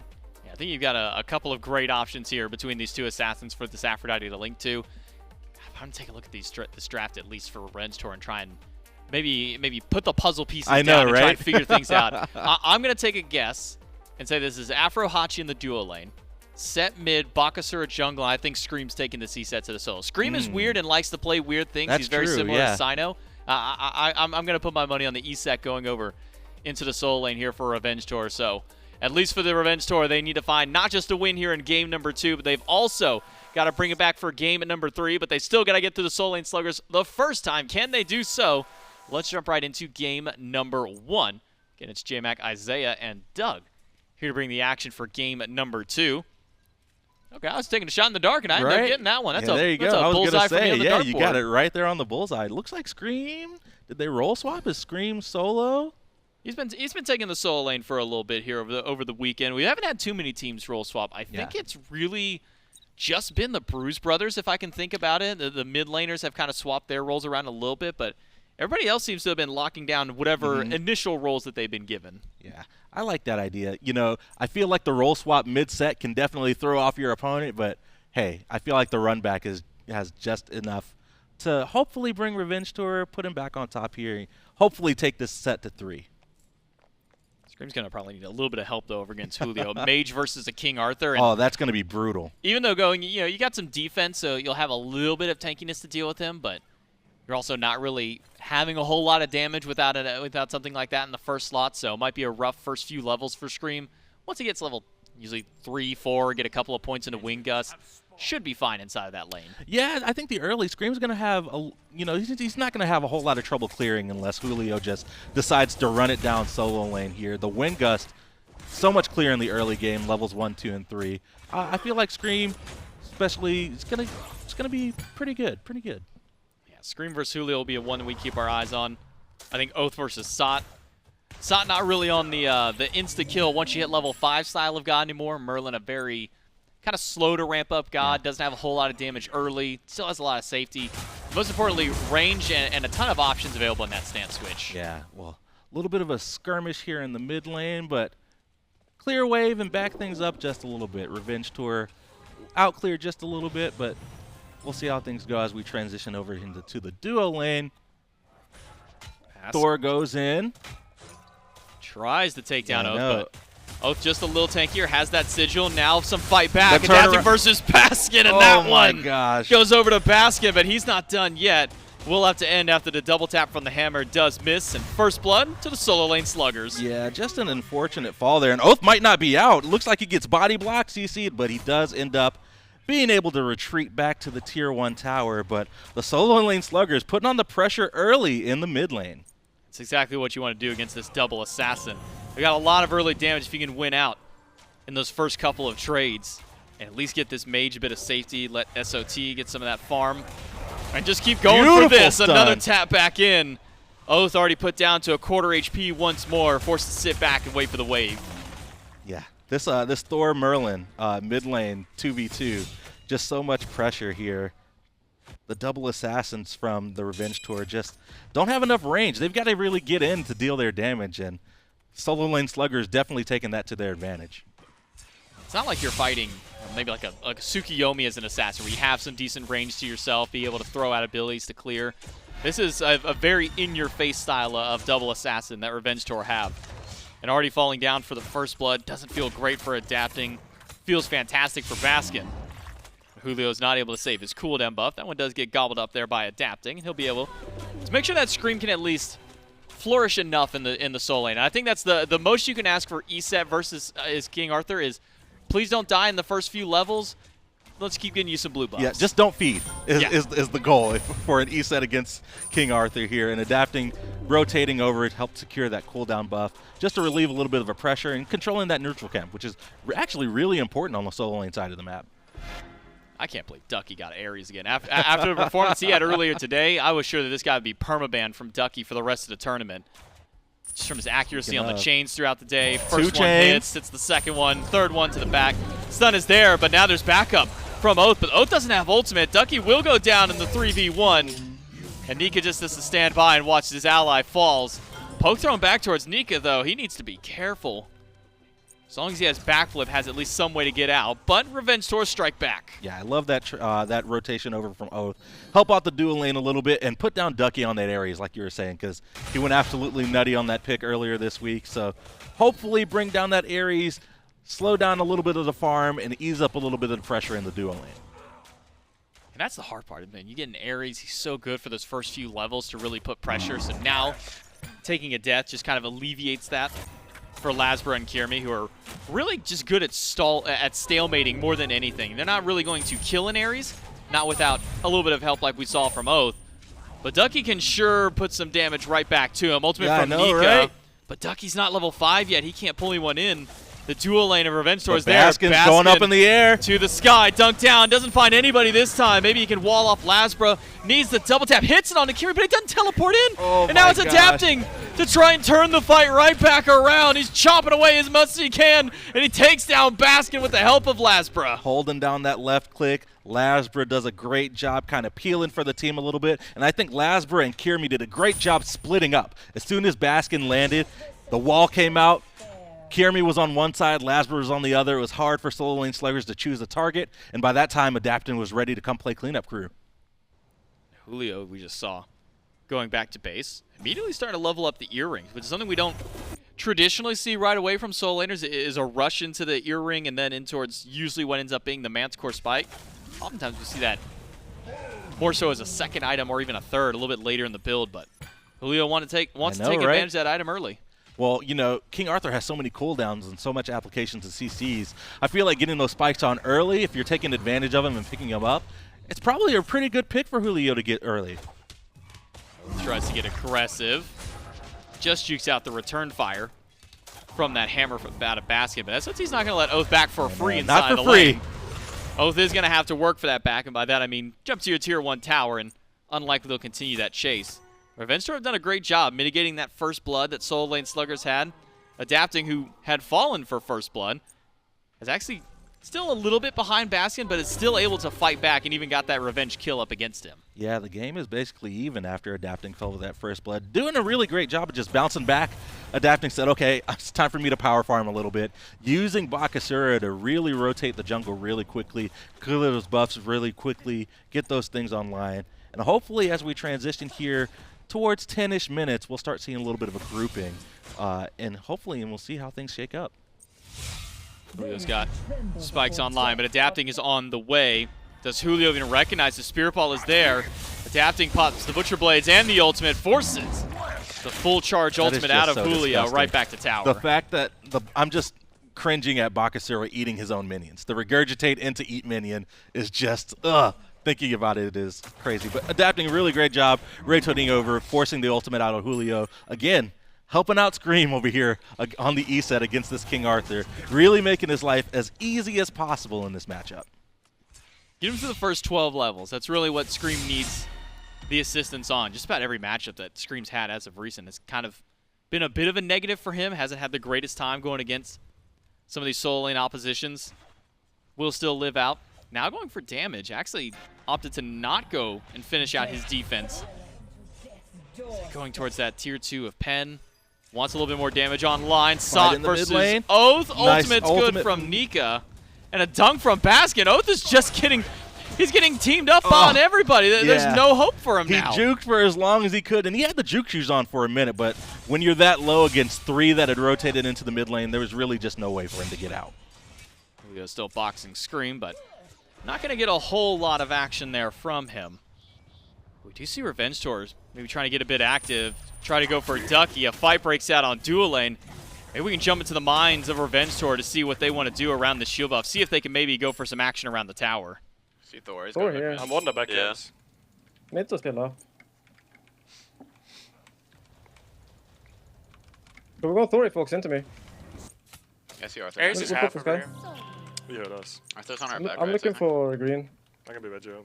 Done. They just drop purple. Merlin on pin, he's on tower line.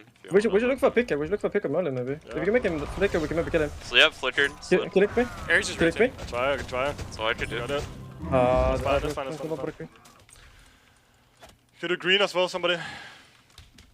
Yeah, I'll do our green.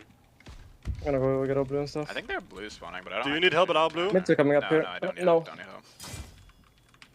I guess I Only my just go. come to me He here. just did his blue. I'll just go back to Druid and sit over there for now. You guys are fine. Eyes on jungle? Missing. No eyes. I hear him right jungle. I heard him on backs or something. Okay. I'm very strong, by the way.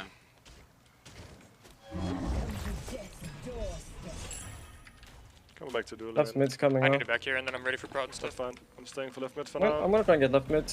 Yeah. This guy's so annoying. I see Thor. Do they come left mid? Mid. Rotating Yeah. to this door. Yeah. We just get these and get out. I don't want to fight because I have a lot of gold in hand. Yeah, that's fine. Thor's walking to Eastern. Yeah, I mean, I will destroy this guy if I can bait Good myself, one. maybe. Can we play prod? I'm going props, yeah. I could rotate. Look at Thor, by the way. Thor's in the air. Thor's in the air. Okay, I can ult this. I I'm can ult doing this. Yeah. Needs ulting. Oh my god, Thor and hammer. Should we go? Okay. I got Neith. You're fine. He has no big ulti. Look at Merlin. We should have. Merlin's coming, so get out if you can. Oh, he's 1 HP. That's right. We could look for Merlin, but if Maybe we can look for Merlin, yeah, you and me. That's Neith all down. Blink me. I'm gonna blink on the mirror if you stop. Alright. That was Thor beads, so pretty sure. He's in front of me, he's That's backing fine. out. Needs just did purple. Fuck me, man.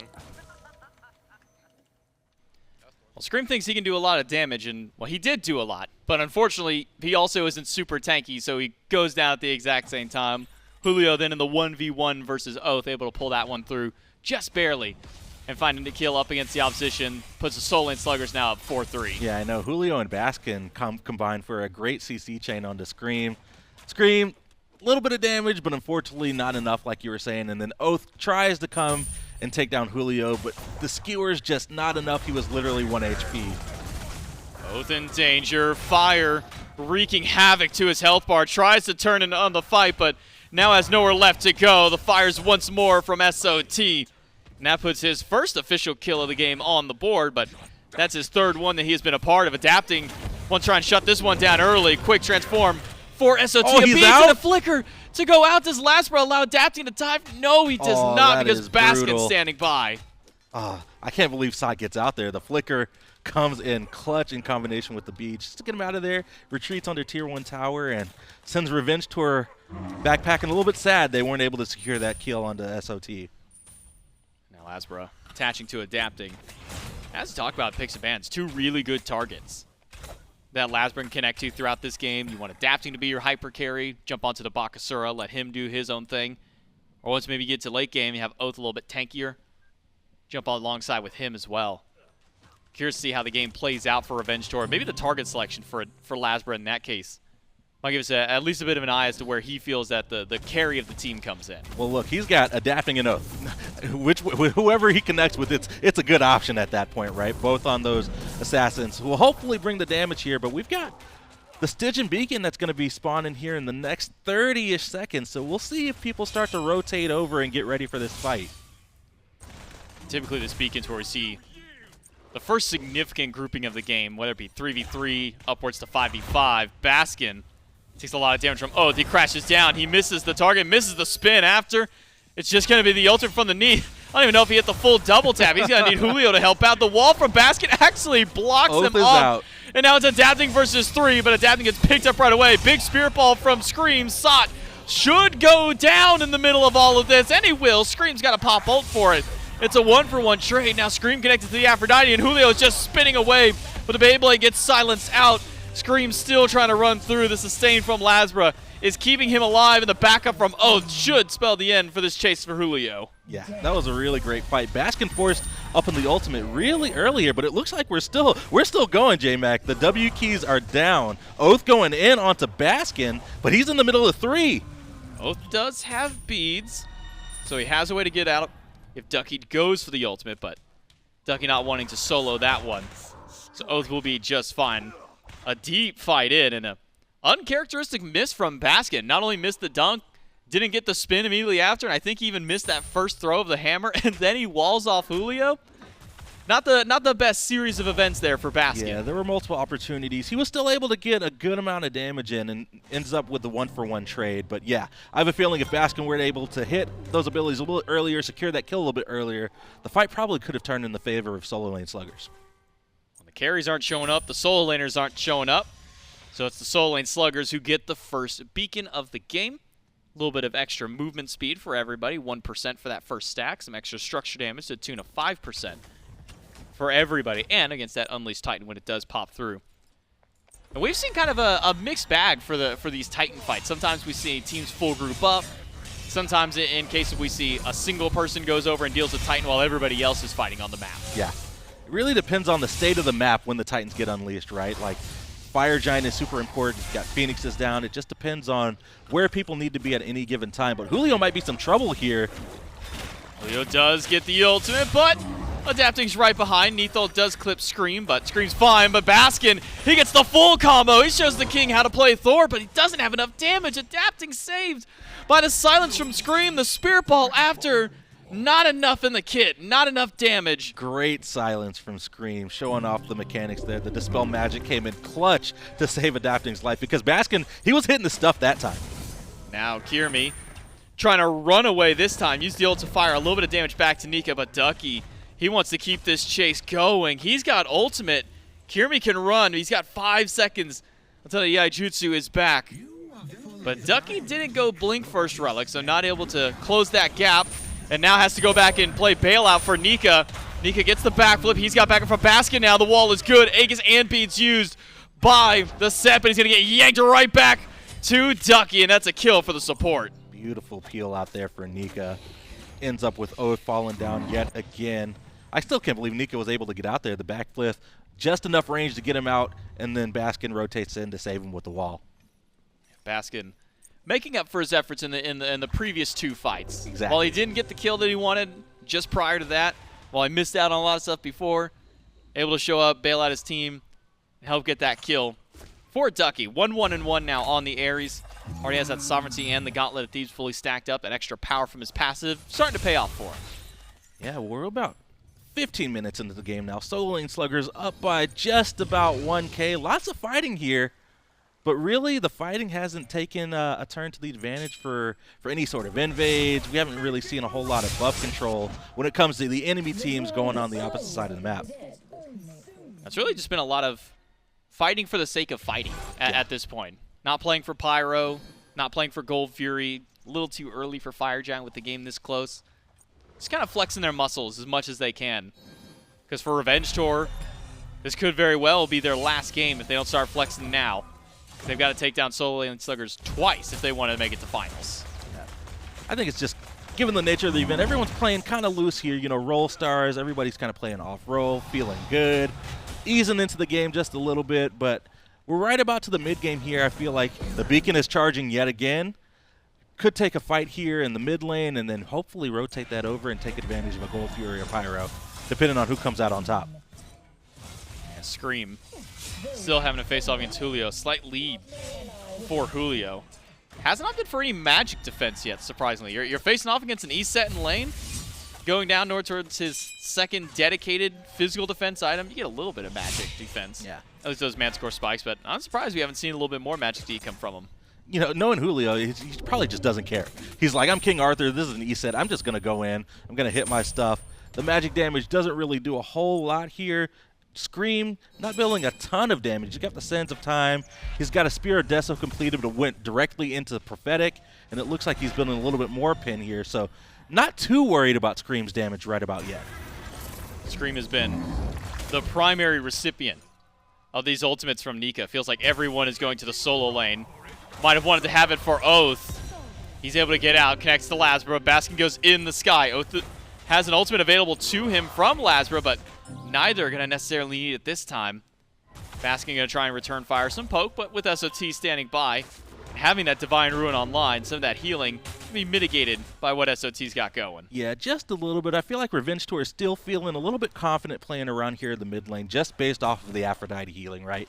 The damage that came from Baskin is almost negated from the Aphrodite birds. Ducky trying to zone Kyrmi away, but now it's adapting and LASBRA to show up. Ducky caught in the middle of the coop, nowhere to run for him. Adapting will chop away and take down one of the Sololane Sluggers. Tier 1 tower won't go down as Oathhh tries to fight up against SOT. Scream is here as backup, but now with an ultimate from the Neith, Oathhh is going to have to use Aegis, fearing the damage that might have taken him out. If Baskin's got it, he doesn't have enough for a spin. Yes, one more swing gets it, and now Julio picks up Scream, throws him down the wall to try and block him off. From Baskin. But the beads keep Scream alive. Yep, Baskin uses the hammer to teleport in, get the damage to take down Oathhh. Comes in, and it looks like even though Sololane Sluggers won that fight in mid lane, Revenge Tour is able to secure the beacon. Put a little too much poke to Sot. Baskin didn't have enough to be able to continue up.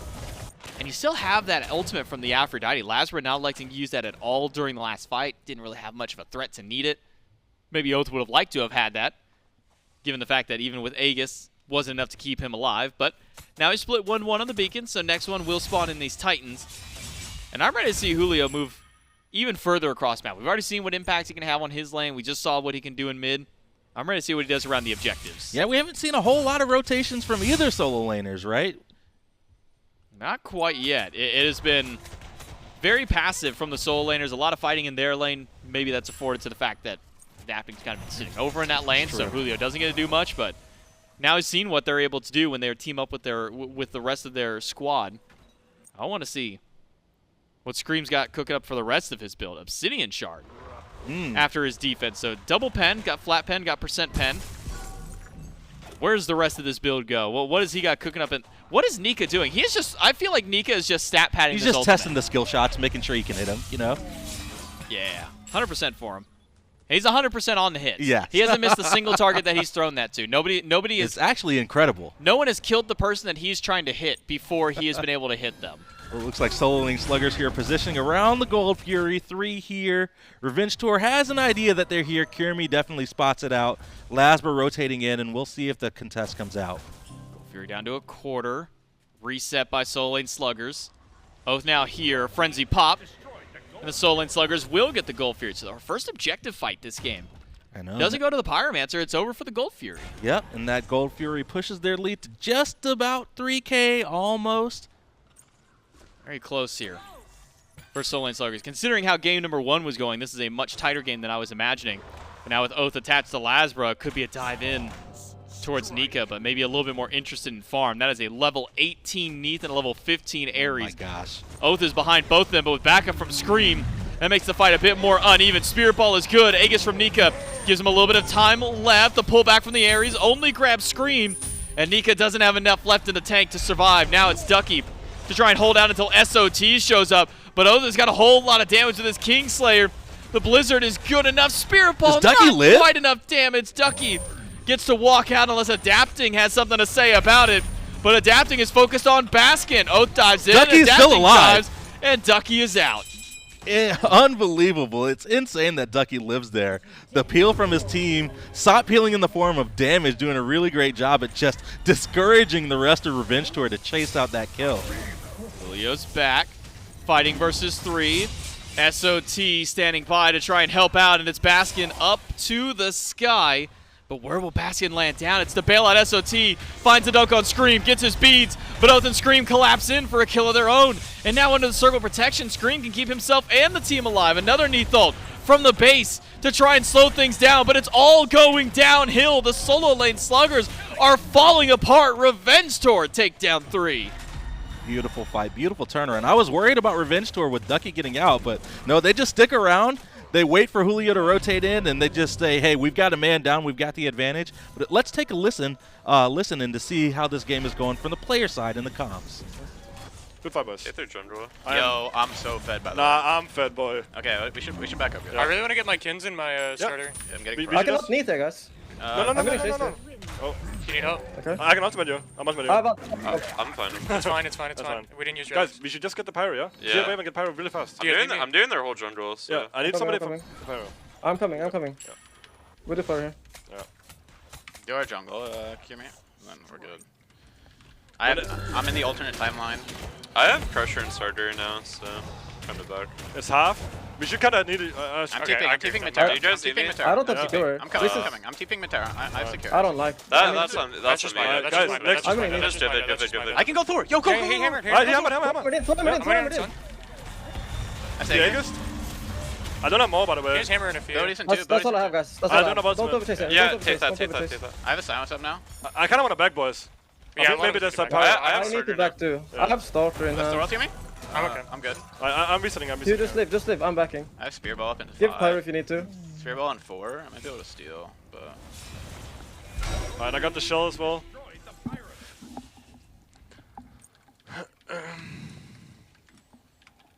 Yeah, I should have came, sorry. That's fine. We kind of graded it too much, but it's all You good. got everything in the jungle. It's all good.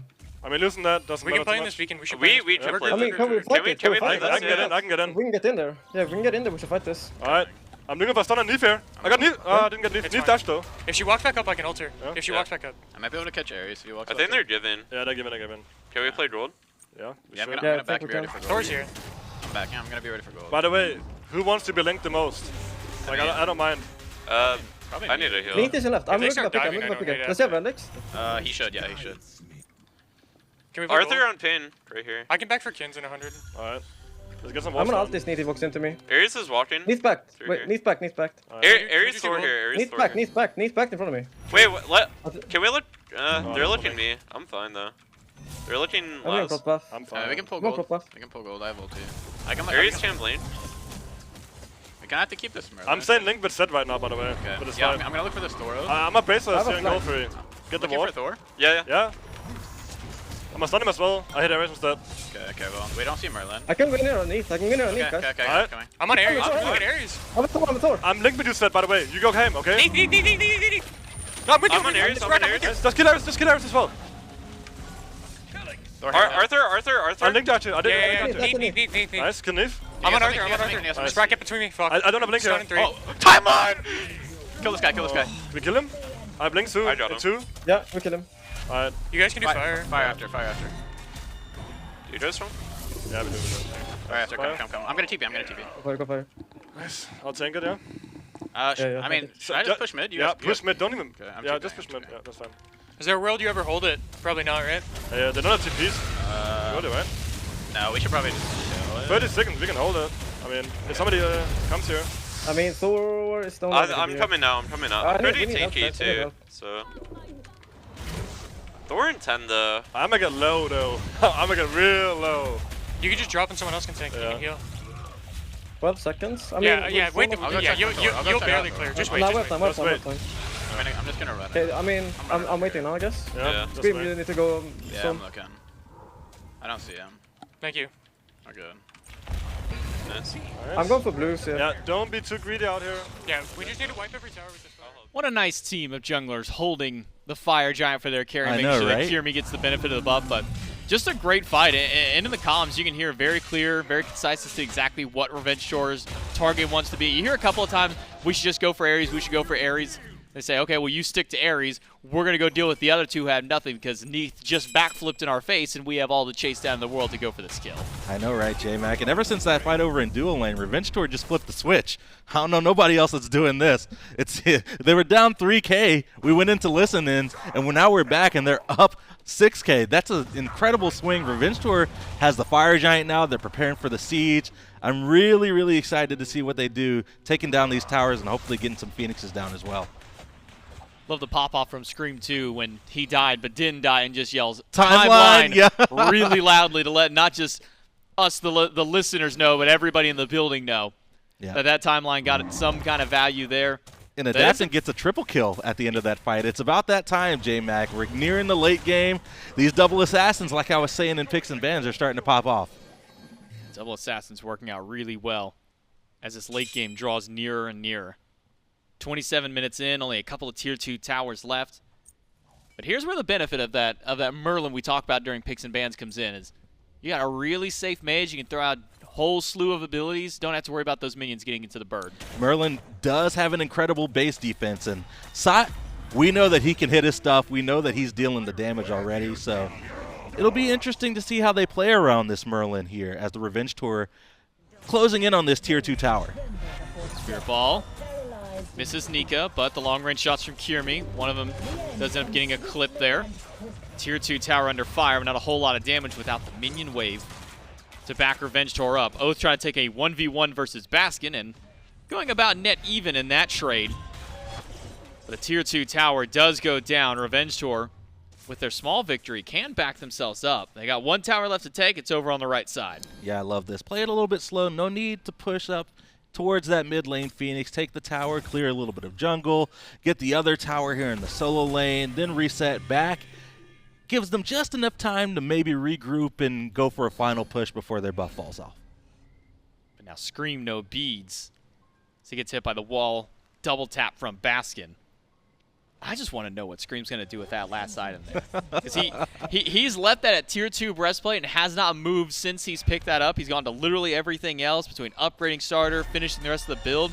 I just want to know if he keeps building it, if he sells it at this point. Well, Scream does this, right? Scream is notorious for having the Scream builds, right? I remember he had a Kali build where he would go tier 2 bow and just leave it there for the entire game until we hit late. So I'm definitely curious to see how he closes off this build too. Revenge Tour trying to push up.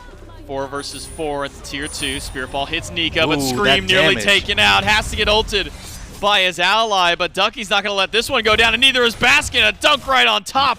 But now Oathhh is trying to go to the back line. Can he even fight a 4v1? No, he cannot. There is too much damage. Baskin with a double kill, but adapting will take down the mid lane Phoenix in trade. Yeah, I feel like that was a strategic int from Oathhh to stop the back, stop the teleports, and let adapting get that mid lane Phoenix. There's one other thing I drew from the comms from Revenge Tour. There was LASBRA was asking the two of them, said, hey, which assassin should I stay linked to? And Oathhh said, well, I guess probably just me. And maybe for examples like this is why we see it adapting, not wanting to be a part of the fights, wanting to split push instead. The split push definitely coming in hot. And how nice of LASBRA, right? He's like, hey, I got kisses. I got a link. Who wants it? Just leaves it up to both the assassins here to fight over it. Still a few seconds till Scream and Oathhh are back. LASBRA wants to go back to base, but does get a little bit of a delay there by SOT. Mid lane Phoenix down. Not the worst one when you want to try and go for a Fire Giant defense. Leave one of your players in mid. Ideally, you can leave Baskin over on that side with that semi-global ult. He can jump right back into the fray, but still makes it a little bit trickier when fighting around Fire Giant. Yep, and as the Fire Giant buff falls off of Revenge Tour, Sololane Sluggers, looks like they dropped just a little bit of vision out, and we're definitely going to be seeing a dance here in a little bit, J-Mac. Who do you think is going to come on top? Dance, I think, is just going to come down to most likely which team just gets the jump on the other. If you try and the Sololane Sluggers dive on a Revenge Tour, they got so much counter gank. You thought the Eset ultimate, that's going to slow them down. You have Aphrodite to save 2 different targets. I feel like the counter punch is really where the strength lies for both of these teams. You try and dive in on top of a King Arthur and a Merlin, you're going to eat a whole lot of damage right back. So in my opinion, probably just whoever strikes first. That's right. Might be the one who goes down first. Yeah, Revenge Tour has just a little bit of an advantage with the fire minions marching up the mid lane. Sololane Sluggers are definitely going to have somebody deal with those. But it looks like they're not even worried about the Fire Giant right now. They're grouping in mid. Try and keep those minions pushed up. Keep those spirit balls out for a Scream. See who he can clip with there. He does finally finish up his build. Contagion. Last slot for him, so whenever someone sees him, and there's quite a bit of it, he gets a roll of fire back. Adapting to the back line. Goes for Nika. There's nowhere for the Neith to go. And Adapting continues his march to the back line. Ducky, one shot away. He'll pull everybody back in, and Kyrmi will be the one to knock him down. Revenge Tour have taken down 2, but with the enhanced Fire Giant online, Revenge Tour will make their way over towards the objective. Maybe we can get a listen in on these guys to see just what's on their minds to this objective and maybe even a final push after. You re-onked me. Oh, Just bait this, okay? I thought you had it off. We're baiting them, we're baiting them. I'm We're gonna not start anything. Merlin. He juked it. Are we fighting? Yeah, we should. That's Thor hammer on me. I'm hitting Hachi. I can ultimate you after, by the way. Just keep going. I started 4 here. Merlin's here, guys. Guys, Merlin's here. Arthur. Careful, Merlin in mid. I'm gonna TPing. I did told him. I can stun him as well. Oh, I didn't hit it. You get it. He has no flicker. I can Nathan 10. I'm coming, guys. I have ulti. I'm fine. Can we end into those 2 if you guys are Yeah, helping? okay. Okay, wait for me, guys. I have ulti. Just wait for I'm me. ulting Just Titan. heal I up. cannot Titan. Yeah, Heal up. I want to Guys, heal. we have 40 seconds. Just Yeah. let heal up a little bit. I have ulti. On this wave, I can ult it. Don't get too poked here. Neith has no actives, okay? Yeah. I can maybe look for a stun. No, let me go in first. See, Alright. Neith. I'm gonna ult it. Yeah, let's go. Okay. Come on, Neith. Nice. Stunning areas after. We can kill Ares. Yeah. I mean, they're my son. They are my son, no? Dude, Afro's OP! God, dude! Good job, guys. Yes, sir! But the start I fucking input. Nice. Yeah, you're good. I could have calmed that. Like I could have calmed that better.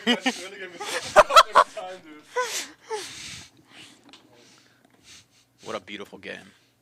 I said I was done fucking around. Dude, that game's so tilting because they're just fucking riding me. Like just perma Thor in my lane with the Neith. And a big win now for the Junglers. Revenge Tour tie the set up, take us to a game number 3. And Sololane Sluggers are now the ones who are going to have to fight back and try and stop their warpath. Because if Sololane Sluggers lose out here, it means that we won't have any Mimic teams in the Grand Finals. But if the Junglers lose out here, we still have potential to see that solo v solo matchup later on in our weekend. I know, right? I had a feeling in picks and bans, the double assassin comp with the Aphrodite for the immunity and the heals, the Eset with a little bit of utility. Revenge Tour got just that. Their revenge. We're going to game 3, J-Mac. There was just so much lockdown between these two mages that it really just bought so much space for Adapting, for Oathhh specifically, to really get those dive-ins. And Adapting just playing that lone agent side said, I don't need to be attached to an Aphrodite. I can do all the work myself. I've got my own beads. I've got my own blink. I can stay alive in the back line. Adapting is able to do just that, bring himself and the rest of Revenge Tour a victory here in game number 2. Sets tied up. Only one more to go to see who's going to the finals. We'll find out the results of that right after this break.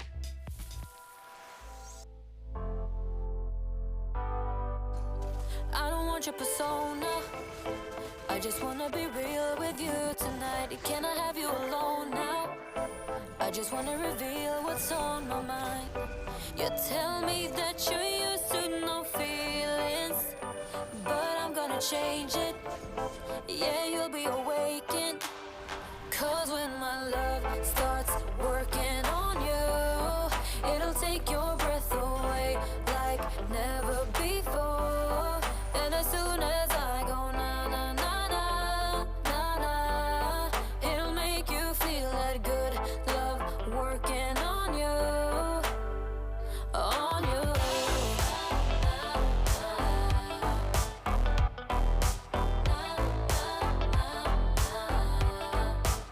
You got a bad reputation. People tell me your heart is cold as ice, but I think you're amazing.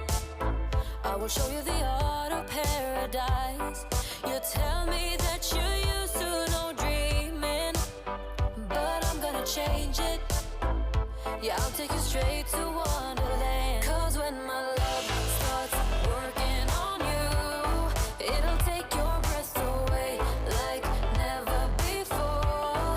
And as soon as I go na na na na na na, it'll make you feel that good love working on you, on you, on you.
Well, maybe PBM should be taking some notes from LASBRA, because it turns out the first thing that the Jade Dragons needed to get a win on Aphrodite was for LASBRA to be the one to pilot it in the support role. It's J-Mac. I got Charlie joining me on the desk this time. We're shuffling through my chair twos. I don't know. I guess we're just working you guys a little too hard or something. When was the last time you had 3 different casters for 3 different games? Never, actually. I can't think of a single set where I've had to siphon through so many different casters. Well, you saved the best for last, because I'm here and I'm excited to talk to you about another matchup, J-Mac. It's always a pleasure. Yeah, Sololane Sluggers fall down this time. Revenge Tour come up with a big win for themselves. The double assassin, double mage, this kind of lacking a true front line, and instead really kind of just embrace the embodiment of we're going to run it down because we have an Aphrodite and 2 hyper carries. And according to LASBRA, Aphrodite's broken. I heard him say it in the listen-in. It did seem like it was providing a lot of utility to the squad. Having 2 carries to make use of it as well, I think went a long way, being Adapting and Oathhh, who are both constantly using their abilities with the set and the Bakasura having the link.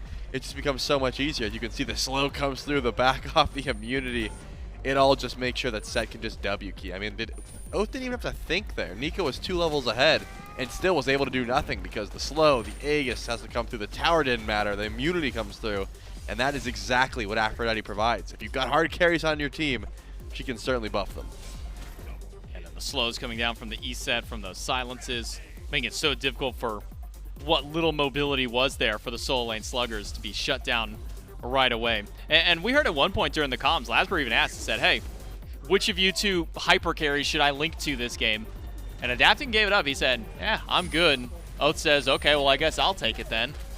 And not many times did we see this Aphrodite need to link over towards Adapting. He's able to get the damage done on his own. 7-2-10 to end this game out. 5-1 for Kyrmi. And unfortunate for Kyrmi in the game prior to this one, he was the one getting bullied out, but this time he's able to get a little bit of revenge for himself. Yeah, it does look a little bit cleaner. Not so much on the damage chart, but hey, if you're ending a game with 1 death, I think you're doing pretty well, especially with a matchup like this up against the Sololane Sluggers, who have been pretty disastrous for some of these team comps as of recently. But Game 3, this is where you got to leave everything on the table. We got to talk about picks and bans, considering that all of these gods are no longer available, so everyone has to switch up their strategy. The set, the Baka, 2 things that were working very well, cannot be grabbed again. LASBRA's OP Afro support, that's gone too. He's going to have to switch up the strategy. I mean, some of these things probably better that they're not able to be picked up once again, but you got to bring into the conversation Revenge Tour. They have to get a whole new comp going into game number 3. Do they still have that momentum? That's the question. And that's always the excitement of these sets, too. Yep. Is like, game 1, cool, now you don't get to see those 10 gods. You get game 2 done. Wow, now that's 20 gods that are automatically removed. And that means we're going to see a total of 40 god icons pop up on the screen. 10 of those now going to be played here in game number 3. But again, another unique composition that's got to come out from these 2 teams. We jump into the picks and bans for game number 3 between the Sololane Sluggers and Revenge Tour. And I'm wondering what gets left open at this point, because once you start getting to game number 3s, you've gotten your kind of like big win con style of picks out, the ones that you perform the best on are removed from the table. We already had a game 1 Julio on tier. Can't play that again. King Arthur, another one of his top picks, removed. Already a ban of the Hercules. Now I'm wondering where Sololane Sluggers, specifically I wonder where Julio goes for his selection. It's a good question, considering both of these teams have been trying to play through Sololane if possible. I think that, you know, mid lane has also been a pretty big contention point here. I don't know if you've noticed this as well, because usually it's either we're fighting consistently in solo lane, or the rest of the fights are a duo. It's been a lot of around shield buff, around, you know, the Gold Fury fight. There's been a lot of scrapping, a lot of grouping up towards there, which means you got to make sure Kyrmi's on something safe. You got to make sure he's feeling comfortable. Same sort of thing there for Nika. Safe ADCs are still very highly contested, considering the Hachi's gone. I mean, the Neith isn't very safe, but considering that she does have a little bit of movement, those kind of ADCs are what I would expect to be a little bit higher prioritized this late in the draft. Things that can survive, things that are easier to survive this much dive that has been so popular so far, especially for Revenge Tour. Bunch of junglers, why not go towards assassins, right? You already are in that wheelhouse. I wonder where support goes this time, specifically for LASBRA, because he's already used up his OP Aphrodite card. He can't play that one again. The Ares can't come into play. Neither can Yemoja or Terra. So I wonder what's the next like OP thing on the docket for LASBRA. Do we see him maybe flex towards an Athena? We saw, I think, Sam for Soccer play that a little bit during his time whenever he was playing. something that fits both of their kind of play styles, something that they've also both played while they were in the jungle in their respective roles. Sololane Sluggers will take maybe one of the top pick supports right now, Ganesh as a first pick. Well, top, but not OP, not like Afro. Yeah, right? it's not OP. Yeah, LASBRA would agree. I'm just so glad that we get to listen in right as the win comes through, because that is not what I expected to be yelled out. The Revenge Tour, they get to see, hey, we're going to begin with the silence. Some of those ability-based assassins that Revenge Tour might like to go to sort of do get shut down by the Ohm. So you got to pick sparingly, thinking about, things like Fenrir, for example. Those channeled abilities near a Ganesh are not going to be a great time. We know that Adapting does like to go to that pick. The Agni is going to be the first pick here. Great AoE damage. I was just talking about channeled abilities, but looks like Revenge Tour doesn't care. Susano, it's been a very highly contested pick so far this tournament. If given some space, can certainly hard carry a game away. But I see no CC immunity so far for Revenge Tour. So hard CC, things like the Ganesh, the Ohm, the Dharmic Pillars, anything that can pull beads, very strong up against a top 2 like that Revenge Tour has grabbed. I believe it was Haddix early on the Susano who put on quite the show over in the jungle. We'll see if Adapting can live up to that same expectation. I would imagine he would, given the amount of time that he's been playing the game, amount of time that he's put on a pick like this. Seeing the mid jungle locked in for Revenge Tour, Sololane Sluggers have quite a few options still available to them. Gotta admire the respect of the Freya ban for what Nika was able to do on that pick, so much so that Revenge Tour have not let him get that pick again. Now 3 games in a row that one has been banned away from him. The Sun Wukong, I would say maybe the interesting ban that gets taken out there by Revenge Tour, because we've been seeing a lot of the non-solo lane teams tend to flex towards that pick. But it will be Naja and Jing for the Sololane Sluggers, digging a little bit deeper into their pockets. Yeah, this is a pick that I thought would be pretty highly contested here, just because, again, how much assassin dive the Sluggers are going to have to deal with. Because of that, Jingwei's about as safe as you can get, right? You have to watch out. You have to play as safe as possible. Seems like a smart call there, just to make sure that Nika, if he is taking this Jingwei into the duo lane, is as safe as possible. Knockups like the Typhoon from Susano, you don't really have to worry about. You can just dash away, you can airstrike away, you can stay safe underneath your tower, which is exactly what an ADC wants. They want to fast track to level 20 with 0 deaths if possible. Jingwei can do that pretty easily. But the Naja, I was talking about hard CC to deal with picks like Agni, like Susano. This is going to match up very well. I mean, if Ganesh is pulling beads, who's going to make use of that? The Naja, Windfire Wheels, take him up, hopefully drop him into a free kill, and Revenge Torch picks a 3rd god with no CC immunity. Beads are going to be a precious resource here for Revenge Torch. Well, maybe it's a good thing that Sololane Sluggers can't pick the Ares up now. That got played in game number 2, so Ducky doesn't get to go to it. At least not again this set.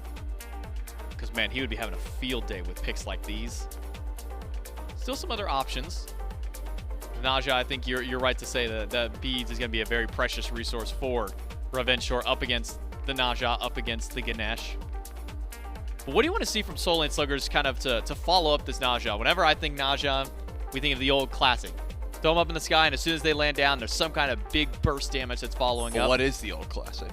I would say it's Naja Raw. Okay. I would say that's the OG. Right, and then... Or Naja Poseidon. Like, that's the secondary, because that one's...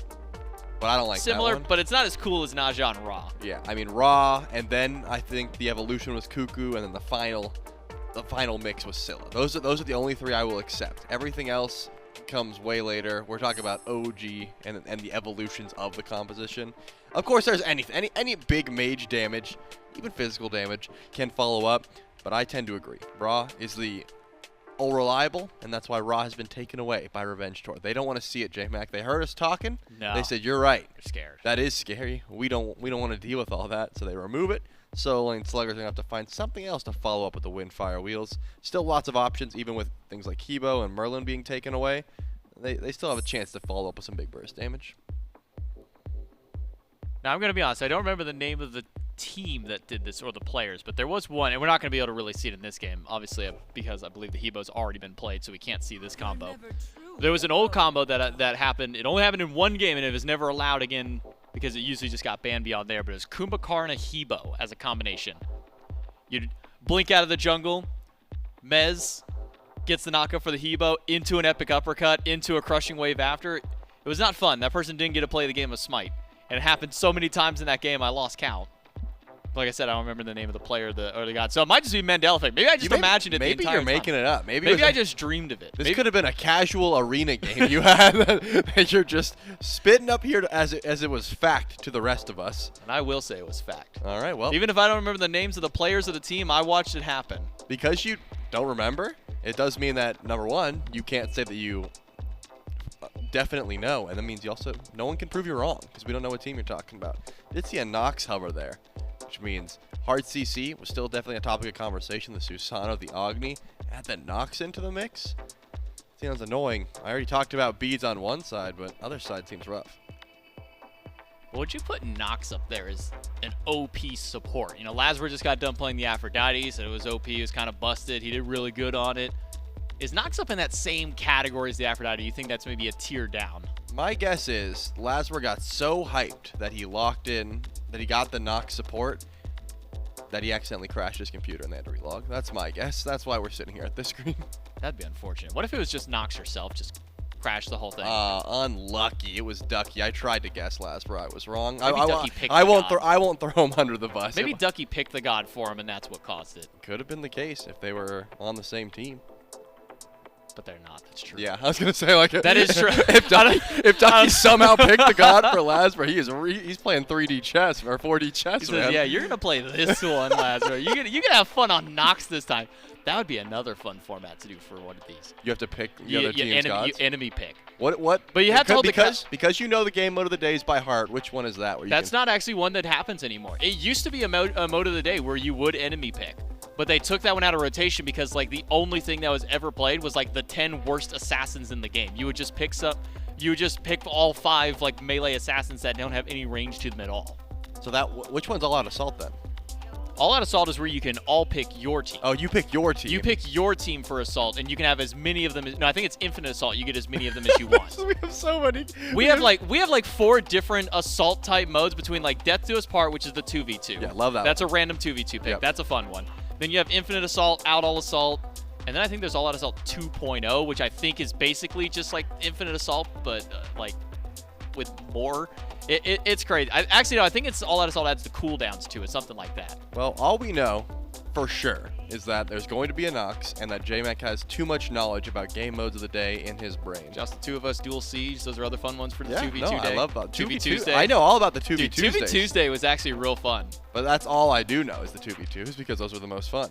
I know cooldowns runneth over because one of the members of my stream team loves to stream on Sunday, that way they can play cooldowns runneth over on the stream. You're telling me people change their schedule around mode of the days? That's pretty dope. There are a few people. I think it's Nevia on the stream team, and then Fro Double G, I believe, is another one who loves to stream cooldowns runneth over on Sundays. Dude, make sure you save my slot for cooldowns runneth over. Well, Fro's not on the stream team. That's just another member of the community. No, I know Fro. I'm just saying, like in this case, if you're requesting that slot, you must really love just absolutely slamming cooldowns. It's the fun mode.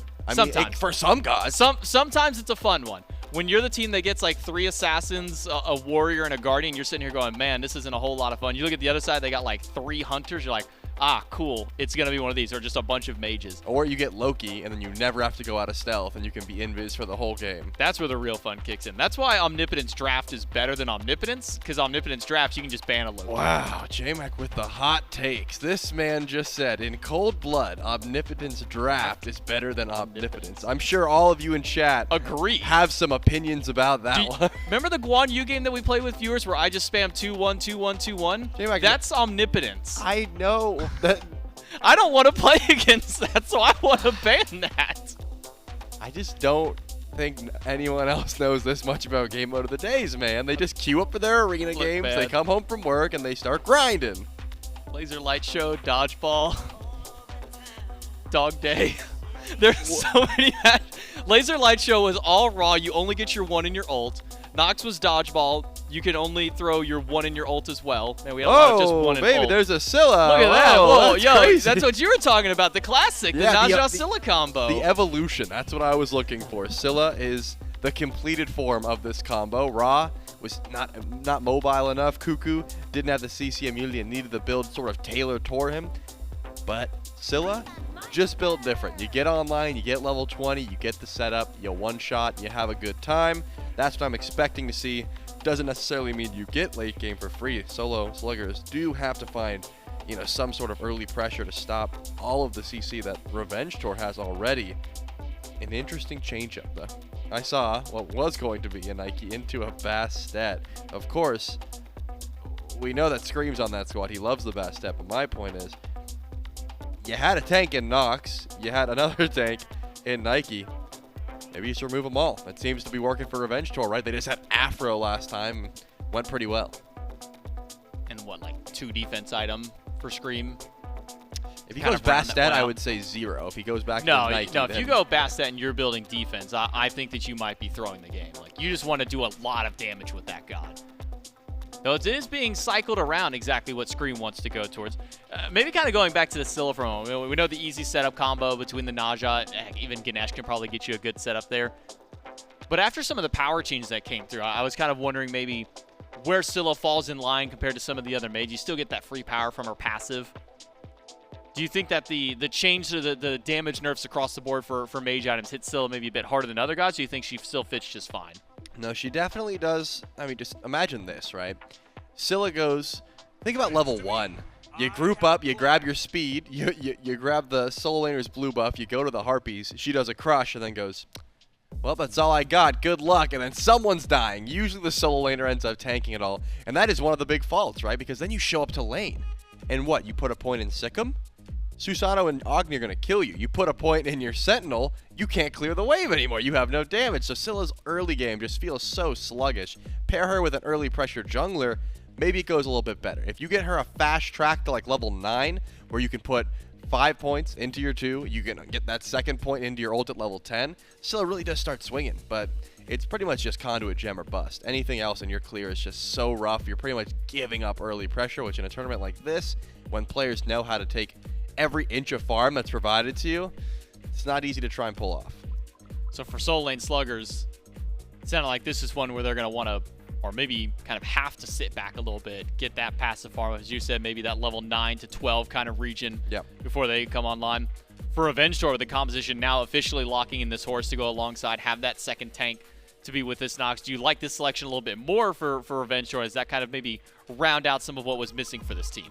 Well, I will say, I mean, while LASBRA did play the Afro great, Nox is a little bit different in the sense of you have to make sure you're landing some difficult abilities to land. The Shadow Lock combo is not easy to grab. If you're missing that Siphon, you kind of miss your whole CC lockdown chain, and then, I'm not going to say you're useless, but you need lots of cooldown to be able to get active again. Afro, you got to hit the kiss, I suppose, onto your teammate. If you tell them not to juke, that's pretty easy. And then it's all about timing your 2, your heals, and your ults, which is, I would argue, difficult, but not as difficult as consistently landing that Nox combo. You have to be on point. So, if LASBRA's nuts and he's just hitting everything, Revenge Tour has all sorts of lockdown and CC, sure, they've got plenty of team fight presence, but if you miss 1 or 2 of those combos, your team fight kind of falls apart. Do you think that then puts maybe a bit more weight on Scream? If LASBRA's missing combo after combo, does that then force Scream to have to kind of maybe take over that frontline style of position? Does that maybe put a little bit more weight on his shoulders on this Horus pick? Yeah, I suppose you could just wait for Horus to hit a combo and then try and follow up, but if that's the case, that means that Scream's just face tanking all this damage, right? Is he going to get sash? Is he going to take crits from Jing Wei? Is he going to take crushes? You got sustain on Horus, but not enough to live through all that damage later on. So, pull the beads, find the combos, that sort of thing. Maybe it's just blink Horus back up, LASBRA comes through, he gets the lockdown, now the fight begins. That is certainly a viable option. It's just, now look at the Sluggers. What do they have to do? Dharmic Pillars, we're riding the horse in, go, go, go. Like, it's so much easier to do it, use that CC. We'll have to see if Revenge Tour can hit their buttons a little bit better than the Sololane Sluggers. Will they be the first team to go to the finals? Who is going to represent their role as we move on in the event? Game number 3 between the Sololane Sluggers and Revenge Tour. The Soul Laners have already completely knocked out the mid laners today. In their first 2 sets of the day, it was 2 wins for Solo. Revenge Tour now representing the last of the junglers team. Then we have NBKs a little bit later on, so to represent the Hunters. So 2 rolls out of the competition so far. A win here from the Sololane Sluggers would knock 3 of them out and give us an opportunity to maybe see a roll versus roll grand final. But a very close poll there between the Twitch chat. Not really leaning one way more heavily. I believe only about a 6 to 8% deficit between the two of them. Yep, not sure who to vote on here. I mean, if you get to look at the drafts, I think I would lean towards the Sololane Sluggers just a bit by ease of execution, but the Tour has shown.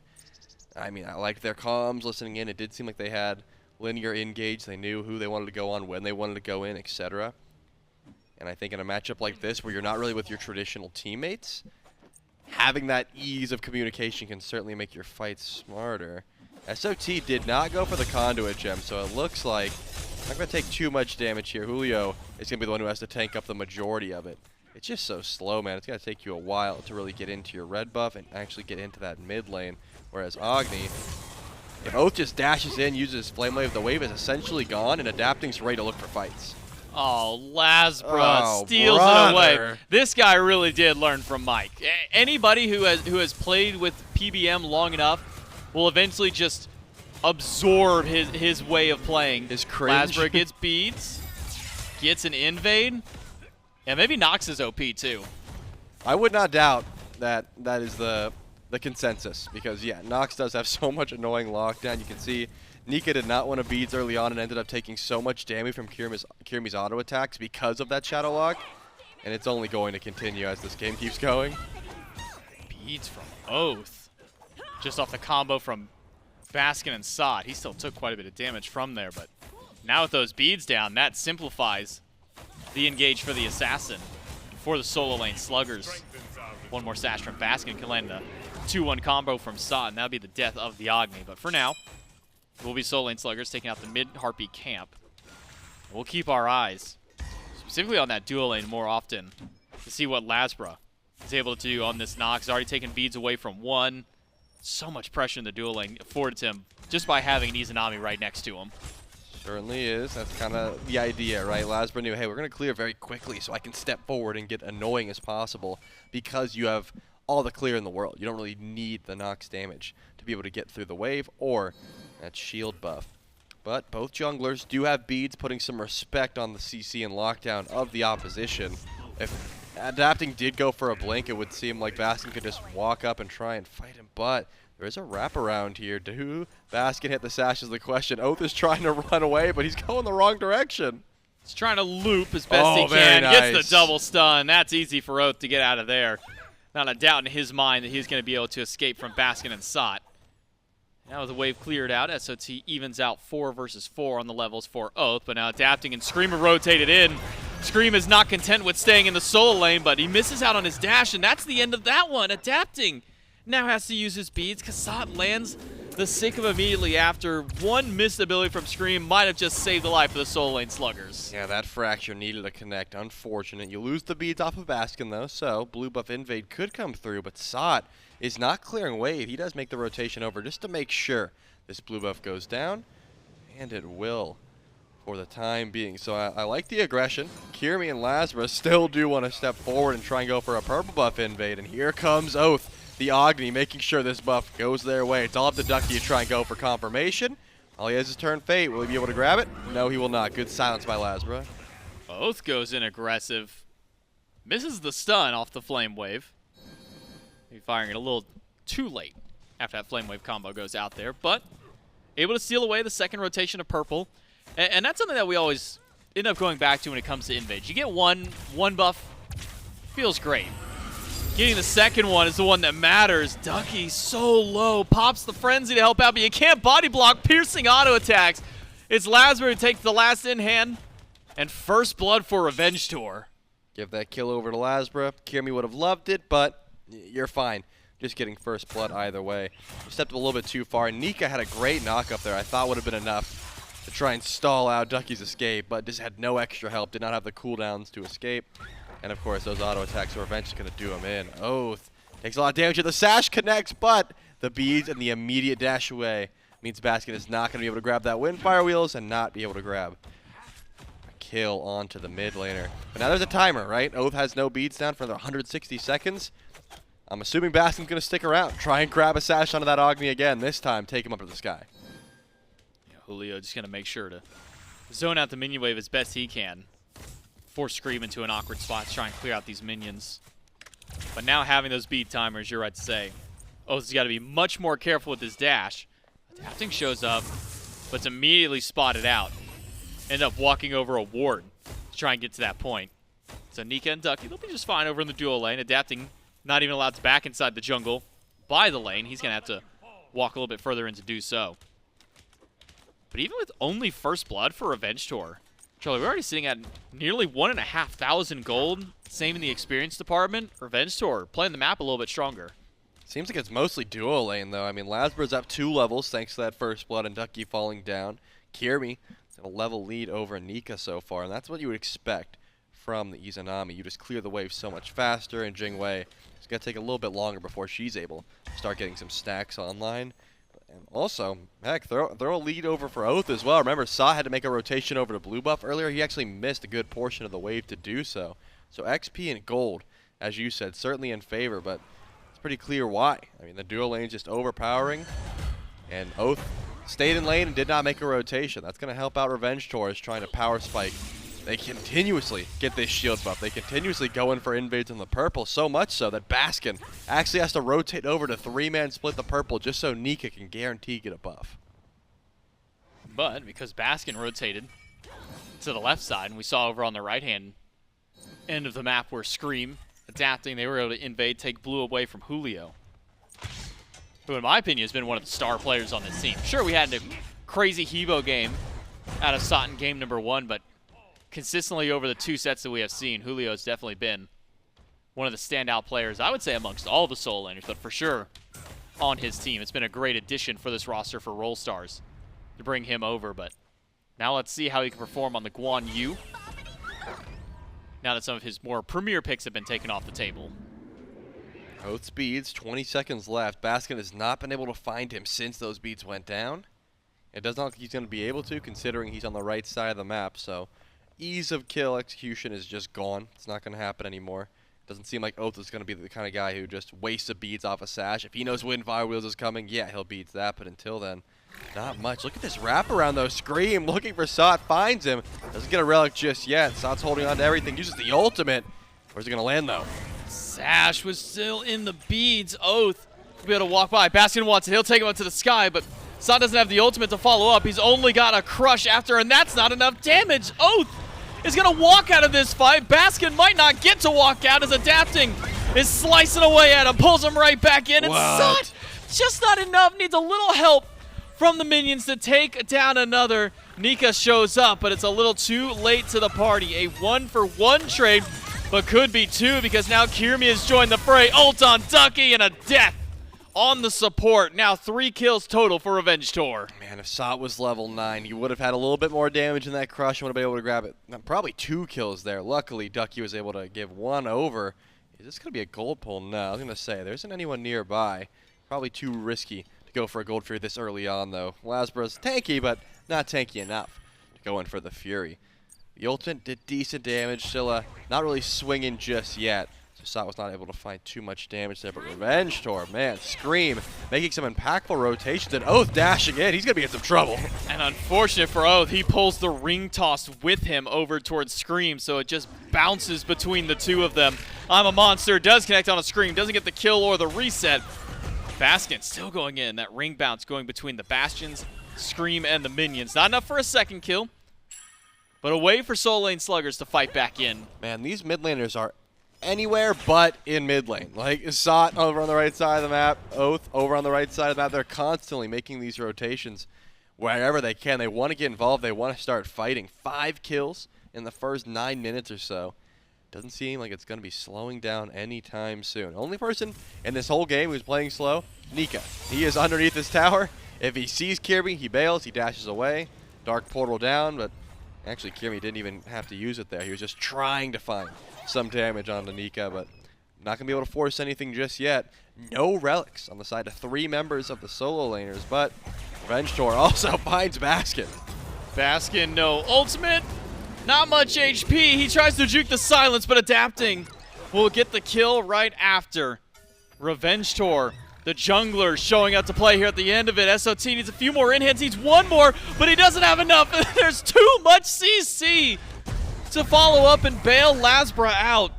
Revenge Tour now with a 2,700 gold lead, 3,700 XP, are starting to run away with this early game. And once again, a rotation in from Scream. It seems like he's anywhere but over in that solo lane. Julio cannot clear the wave in time to try and catch up. If anything, he's been starving the wave, and Scream said, yeah, go ahead, stick there all you want, stay in lane.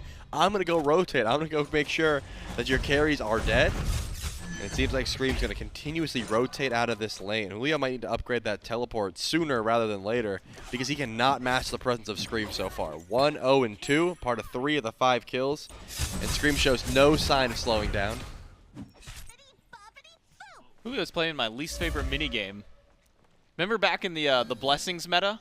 Yep. When you get Guardian's Blessing solo lane and you just had to sit there and let the minions die to everything else? That is not a fun time. He's doing the exact same thing until just now. Finally gets that Gauntlet of Thieves done. First slot. I'd say Soul Laners pick this up a little bit. Baskin misses Sash on adapting. Gets ring toss on Scream. And is now going to fight back. Baskin, though, without an ultimate, he has not much he can do. Gets a Sash on adapting, gets beads away. Ultimate from the Nox misses wide left, but it comes out to the 1-for-1 at the end. Julio still healthy. Can try and fight back in, but it's jungle for jungle in the battle. I mean, Baskin missed Sash, missed ult, did not find too much there. Luckily, still is able to get the trade once again because of the rotations in. These teams have not been sitting in their lanes. They have not been saying, hey, I can't make it to that fight. It has always been huge rotations in. LASBRA all the way over to solo. Does seem like that's going to be the end of the scrapping for now. JMac, remember, Beacon spawns in here at 12. With Revenge Tour in the lead for now, I wouldn't be surprised if they were the ones with the aggressive positioning so far. Scream almost certainly will be there. This man is rarely sitting in lane, just clearing out. I mean, he's got to the skies. He could ult at any given moment. I would assume the team wants him to get some aggressive positioning towards the beacon the second it spawns in. Still with 20 seconds left. I see Oathhh. For a moment there was looking to go back to base, but I think he realized the time at the top of the screen. Nika wants to go back, and adapting might just let him do so. Won't take long for Nika to come back, being a Jing way. He's able to immediately fly back towards that tier 1 tower and get himself right back in position. But with that beacon popping up, it's actually Sololane Sluggers who are the first ones to the pit. Baskin, Sot, and Ducky standing by. Dharmic Pillar is a great tool to try and keep LASBRA or anyone else out, but you called it best. Scream does not want to be in solo. He wants to be in the action. He's brought Oathhh along with him, but Baskin takes one to the sky. LASBRA misses out on the ultimate. Drops the silence after. Baskin's got nowhere to go. Adapting takes him down, and now it's a chase towards Ducky. Sun connects. No knockup necessary for Scream because Kyrmi has shown up to give the assist, but it's a double kill for Adapting. 3 still alive for the Sololane Sluggers to try and fight back. Julio charges in, gets the stun on Nope, and turns the fight back. Now it's 1 for SOT. Oathhh did not mean to dash in there, but Nika steps forward. He wants to dash in. I believe the beacon is still up for caps here. And Revenge Tour, they're going to try and get some extra points here. Sot's got a lot of HP, but does not really want to tank as Nika forced to airstrike away because Adapting is not letting this Jing Wei get away for free. And finally, the Chaos Squad is able to capture that beacon. That's what this fight started with, and I'm assuming that's where the fight will end. Gold Fury is still available, but neither team feeling confident enough to go in for a pull.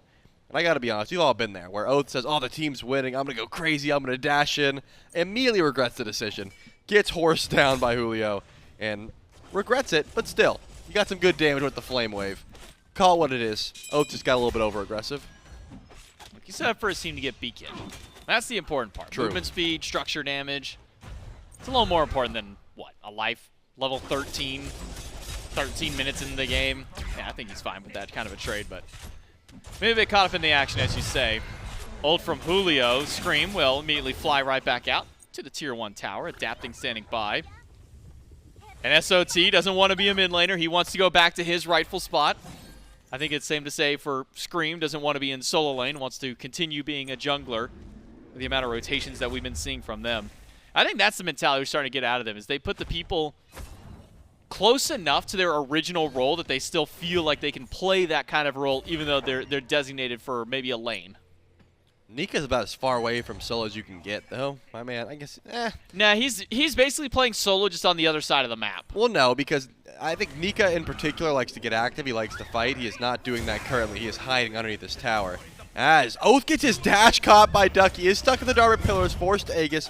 No follow-up damage, though. You can tell Sod is not going to step forward, and Baskin doesn't have any idea either. Scream picks up the Runic Bomb thanks to the Pyromancer Revenge Tour was able to grab. That's going to be it for now. Nika lost his tower, which means his bastion of safety is gone. Jing still so much movement, so much survivability baked into the kit. But same with Scream, Kyrmi has been making those impactful rotations. I mean, he's rarely sitting in lane just farming. He is making rotations over to Pyromancer, using that extra damage to shred. Already has Executioner and the Dominance. This is going to be absolutely swinging. These rotations from Kyrmi have been so impactful for his team. Helped to ping up the second kill in that last fight, helped to grab a beacon. When he's not left just sitting alone in lane forever, Kyrmi's really been able to help out the squad across the map. 1-0-2 on the Izanami. This matchup with a 1 kill for Scream and for LASBRA. Adapting, hoarding the majority of the kills, but still giving a few over to the rest of the team. Oathhh nearly got silenced out of his dash again, but Ducky was just a little too far away to stop that one, so Oathhh will be fine for the moment. But without even a beacon popping up, Kyrmi and Scream rotating together to try and find a pick on Nika. They do get the beats from the Jing Wei. Yeah, Scream, a little bit trigger happy there on the Fracture, but does still blink in, get the beads anyways. And now Gold Fury can be started up. Only one who can really step forward is Nika, but remember, he just got beads around a corner. He's not going to want to face check this, which means Revenge Tour should be able to get a free Gold Fury. No one's even close. LASBRA shows up. And now Nika is on the run. Revenge Tour have been commanding this early game, Trelly. And even though the beacon itself is not ready to spawn back up, Revenge Tour are already starting to clear out that side. They get a Fury for themselves. And I wonder what's going on through the minds of Revenge Tour in this early game. Maybe we can take a listen in and see what the pros are talking about here about the 16-minute mark. Really strong on They're this blue just beacon. spawned as Same. well. I'm super strong. Yeah. It's going to be hard for me to beat the Guan there, given the state of the lane. I'm backing right now. I'm going Deathbringer next so we can do early fire. Sure. He's shoving right waves. I'm going to catch them. I am 1300 off DB. So if we can get the 2 towers and then like probably If you get stuns now, by the way, I can start comboing. They're looking for something. I'm fine. I'm coming mid. Nice. I'm looking for Scylla here, maybe. I'm putting a brace on us in mid. I think I'm going to proxy first and then come. Alright. Oh, They're looking for you, by the way. I'm coming. No, I'm proxying. I missed. I don't have silence now for 5. Is Ganesh mid? I can try and get the ward here. Oh, here. it disappeared. I'm getting the backs incoming. Little bit cap here on the side. I'm fine. I shit on Solo. Yeah, Can we do I something? rooted this guy, by the way. Okay. I'm rotating now, guys. If he sashes, I'm saving my Guan's here. I'm saving my silence here for I sashes, have a okay? stun. We're playing tower here, I right? have beads here, by the way. We're playing tower. I'm here before Tower Jing. into beacon, boys. Ganesha sees me. That's Nice. fine. Straight up. Nah. No. Guys, look at this. We have this and this coming up. Maybe you That's me. Nisha ulti. Yeah, I'm gonna go. go. Wait, can we hold him? I'm silence here. I'm also Nisha here. Nisha ulti, Nisha. That's peeps. No, Jing Wei, no. Little bit careful here. Okay. I'm dead, I think. Alright. Okay.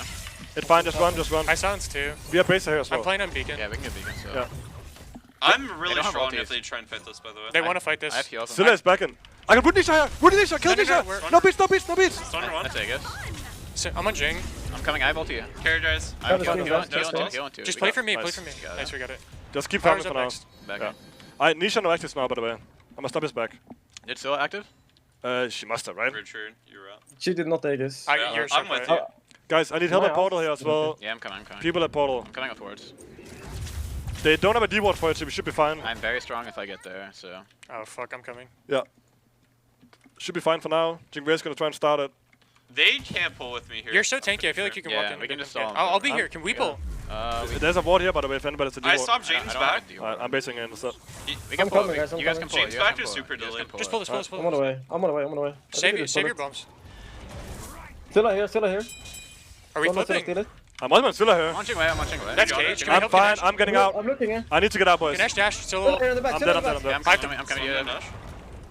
You're leaving me, you're leaving me. I can't go on that. Yeah. You just have to pay the lip, yeah? I'm fine. Can we run out? I'm dead. Here's that. Just run out. We got that, right? Yeah, we got it. I feel like we're gonna hit this guy. They're coming to you guys. Guys, if you get too poked here, they're looking for fire after, Yeah. maybe. They're still trying to fight. I just don't want to die here. I have a stun. Nation ulti. I'm dead, I guess. Wait, big stun. Nice. Oh, they're super low. Oh, Jing I'm out, ulted I'm mid. out. Jing ulted in. They're all very low except Scylla. I need to leave, guys. I'm trying to help. I'm trying to help. Nice. Just make sure you survive, boys. They're all gonna back. Are they gonna try fire? Or do you Nah, think? No, they're solo. they're They're low. solo. They're solo. Yeah. Oh, they're diving. No, don't die. Yeah, don't. they just stopped her back. Just get ready for golf. You might dash over here and try it. So Revenge Tour, maybe not necessarily winning out on the fights that they were hoping. Able to get the Pyromancer still. So objective for themselves. Then losing a couple after. Just so much CC. Going from Sololane Sluggers, the amount of damage that this Scylla is able to do already at level 17 for SOT. Gets the I'm a Monster kill, gets the reset. Doesn't kill with it after, but then when Baskin is able to take a target up to the sky, crashes right down, picks up a double for Sot. Yeah, I mean, I like the call, grab Pyromancer and get out. It just seemed like the whole team wasn't invested in that call. There was a little bit of splitting up there, and unfortunately, Revenge Tour drops a couple of kills. Not the end of the world, though. Primal Fury is available, and both teams should be grouping up towards it, as well as the last beacon before the Titans start to come through. That's going to be a big deal as well. Kyrmi actually starts the pull with Ducky just literally staring at him. This was not snuck at all. Baskin immediately calls this out. Baskin on the rotation. Here comes Sot, and Nika is not too far away as well, which means Revenge Tour has to drop it for the time being. They've got a lead, J-Mac, but not this massive one where they can just step up to everything uncontested. I will say, Julio will be able to make the quicker rotations with teleport for now. Scream all the way over on right lane. Just went back to base. Let's watch the pathing, though. Does he head towards the Primal Fury? Yes, he definitely does. So Julio immediately starts booking it over the left side of the map. And one thing that I pulled from, at least the call kind of at the early of the tune in there for Kyrmi, was he was going for Deathbringer, specifically so they could do these objectives. So you can get that extra crit chance, that extra increased damage once those crits do slam. Try and make their burn around objective just a little bit easier for themselves, especially with just how much attack speed Izanami can get. LASBRA, as good as dead at this point, is what I would say, but Baskin didn't have the ultimate connect this time, and it's instead of turn and burn onto Ducky, adapting. He gets an ultimate, but it only hits one, and that's a crash in by Scream. He slams into three, and Baskin is the one down. It's adapting who gets the kill. Scream picks up the double with a knock-up on top of Julio. And it's SOT trying to run, but he misses everything on adapting, who can just keep going. Ultimate from Sot, just for the extra movement to escape. He slams on top of Scream, but Revenge Tour goes straight to the Fury. I mean, LASBRA doesn't even have beads, man. If you wanted to hit the ult, it could have been there. And Sot had the follow-up. I'm pretty sure crush into Sikkim, wait for him to come down, and just hit I'm a Monster afterwards. Would have been a decent pick, but adapting comes through, shuts that down immediately. Basket, unfortunately, off the mark with another Windfire Wheels means Sololane Sluggers didn't have a horse in that race. They had to give up the fight afterwards. Julio going down as well. He was undying up until this point. Unfortunate for Sololane Sluggers. They essentially have to secede for the time being. Maybe come back when they have some power spikes. SOT at level 20 becomes a lot more powerful. The Scylla is doing decent damage now. But once you get that last point in I'm a Monster, that's when she really starts one-shotting. Pyromancer, Beacon, spawning in at around the same time. To see if Revenge Tour decides to go for both or try and defend either one. But Baskin, Ducky, and SOT are already here, and I'm sure they would like to go in for the Beacon if possible, but you can't overcommit here, J-Mac. A death at this point with the timers this long could mean Fire Giant. Could even mean end of game. I think it's our second game of the first set ended at this beacon here. Oathhh and Kyrmi are both out. Dark Pillars are a big spin, but Scream is shown up. Julio finds a stun in the backline, gets the relics away from Oathhh. Good stuns under tower, keeping Julio in combat this whole time. He's not able to get out, and he's locked down by LASBRA, but Kyrmi takes down Ducky first, and now it's adapting, funneling back in. It's a kill for Scream. He's on a killing spree of his own. Sot surrounded by 4, stunned by Oathhh, and dropped by Kyrmi. 4 down from the Sololane Sluggers. Revenge Tour will cap the beacon and head straight for fire. As they should. They've got plenty of damage. Scream, tanky as well, but Nika's nearby. Doesn't have airstrike, has both relics to his name. It seems like he's making the correct call. He grabbed the speed buff and backed away. I thought he was honestly going to walk in and go for the low percentage steal. I think his life, at this point, sure, you could go in for it, but just didn't seem like it would even be possible. And now, Titans will be running down the right side of the map here shortly. Revenge Tour have all the options in the world. Do they want to group up with their Titan? They want to try and push in and grab some tier 2 towers while the Titan pushes down right, or they want to just go in for an ambush in the jungle. All viable and all equally as scary for the Sololane Sluggers, who have just lost fight after fight without getting much farm in return. And now Revenge Tour with this massive lead, 11,000 gold up, and climbing, actually almost closer to 12k at this point.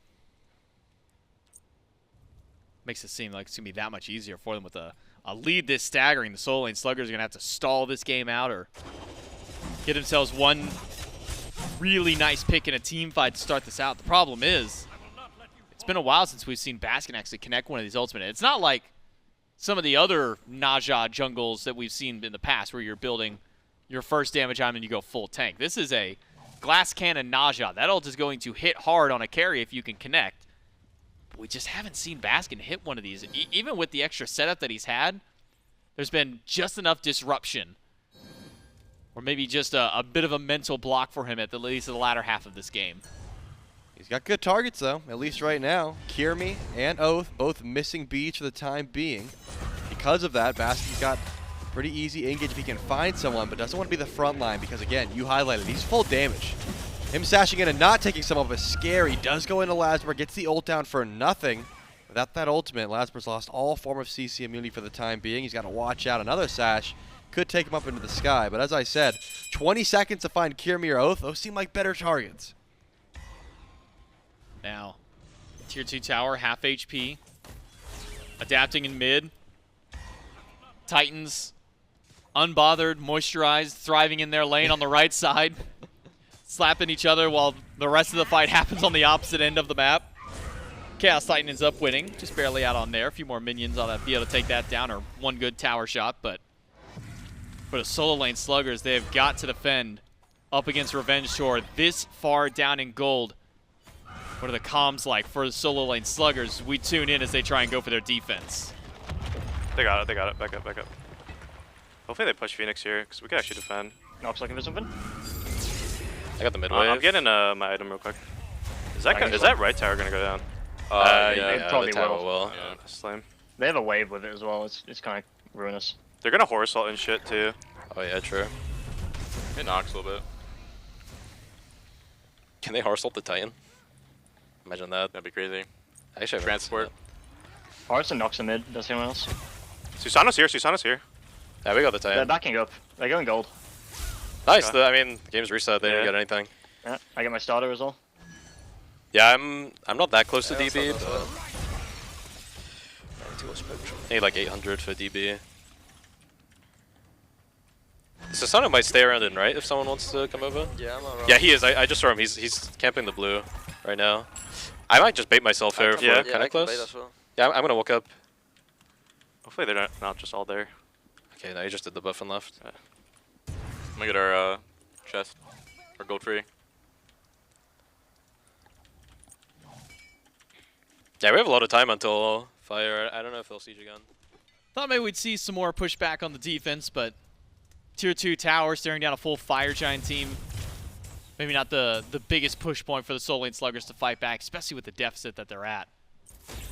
But Trelly, Fire Giant's coming up in just over a minute.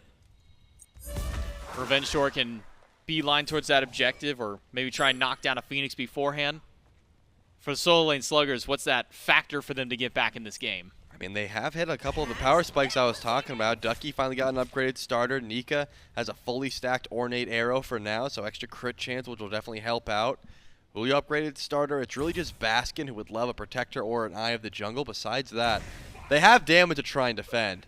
The question is, do Revenge Tour stall out until Enhanced Fire Giant? And if they do, how confident are the Sololane Sluggers that they can walk forward and try and contest? It's not easy. Scream has been on point with the CC and adapting.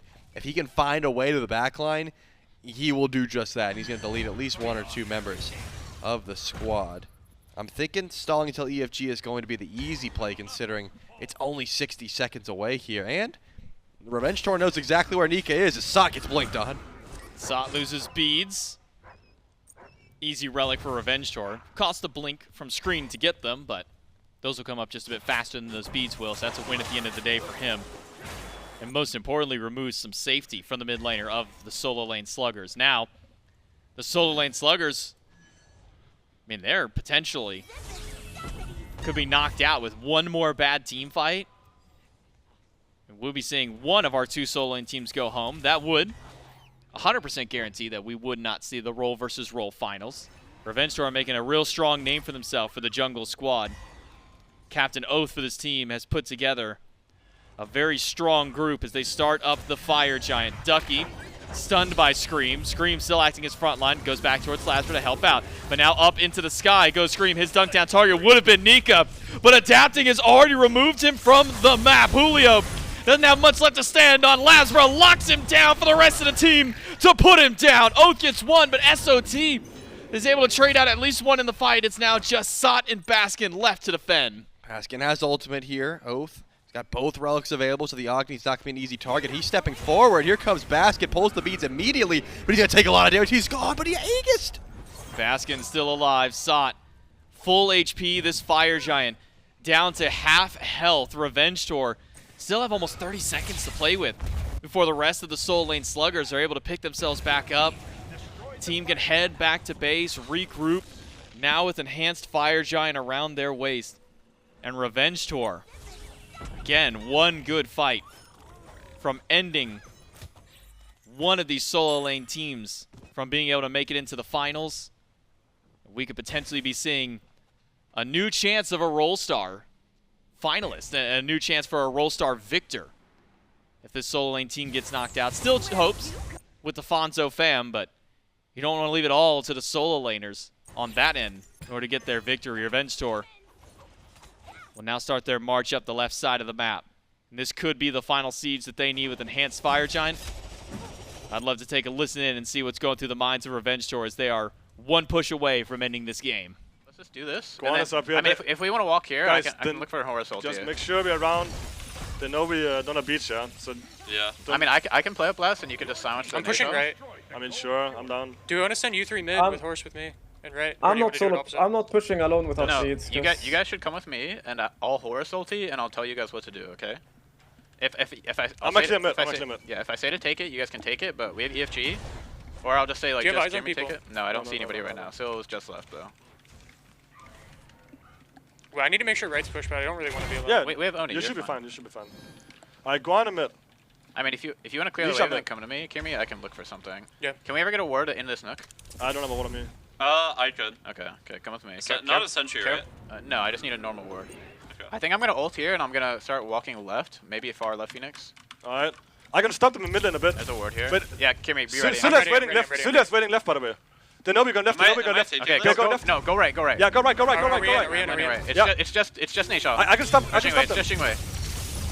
Bait stun. Bait damage. Now just looking for a Blinkle. Now just looking for a Blinkle. They're going on me. Guan zone. I'm coming to you guys. Heal on two. I brace up you guys. It's really hard to I'm hit. mating everybody. Sil's ulting. Sil's one. They're all one. Alright, Guan, kill Nisha. They're all one. Nice. I'm taking. I got the bird. They're so low. Play with me. They're so low. Can we go mid fast? Can we go mid fast? All birds. Yeah. I do 400 on auto. Yeah. I'm left. Go left quick. I don't think I don't think Jing way flying. You adapting? It's fine. Everybody else runs. Play your life. Nice. Run away. Run. I think. I'm coming to you. Fine. Kenned's fine. Just live. Yes, Silla's coming to you. on the ground if you want it. I wonder if I got Scylla beats. They're gonna have Ganesha ulti up soon, Yeah, guys. just run. We need to keep running.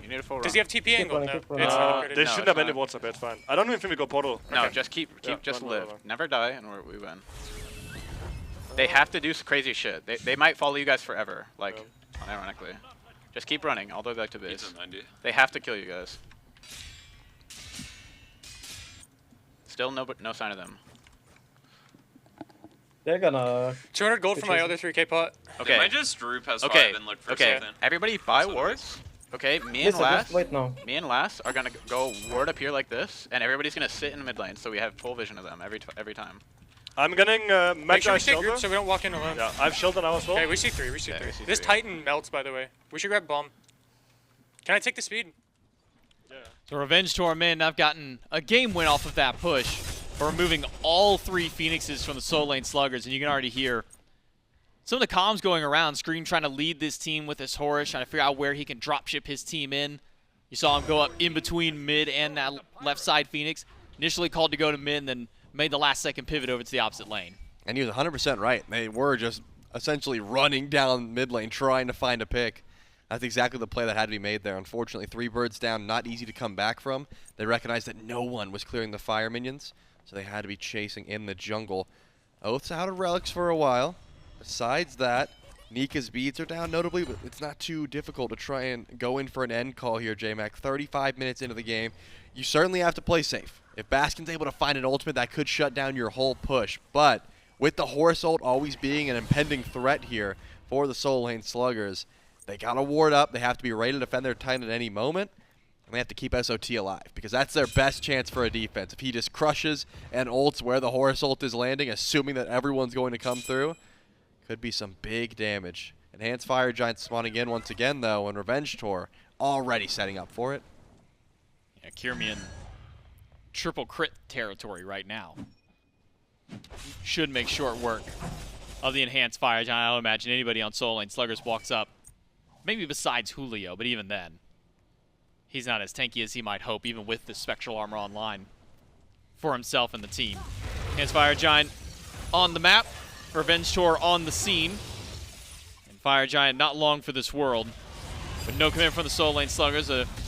Another round of Fire Giant for Revenge Tour and another chance to push up towards these birds, maybe try and push in for this end call. But I'm going to keep my sights on Scream to see where he ends up pivoting, because you heard in the end of the comms, it's going to be between him and LASBRA to figure out where the best option is for this team to break in the base. Yep, Scream's got Blink. He's already stepping forward up left lane, up the left side. Phoenix is where he's at. All the while, the rest of his team is nowhere near. Scream feels safe. Knows that no one's going to really try to commit onto a Horus because of how mobile he can be. You got to pay attention to HP. Sot is going to try and poke everyone out, make sure they can't go in for the end call. No one's grouped around Scream, though.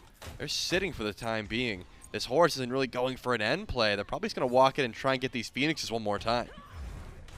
Bomb misses. Silence hits Ducky. A crush off the mark this time. 4 grouped up in mid for Revenge Tour. 1 lone adapting over towards the left side. Now gets some backup for the rest of his team.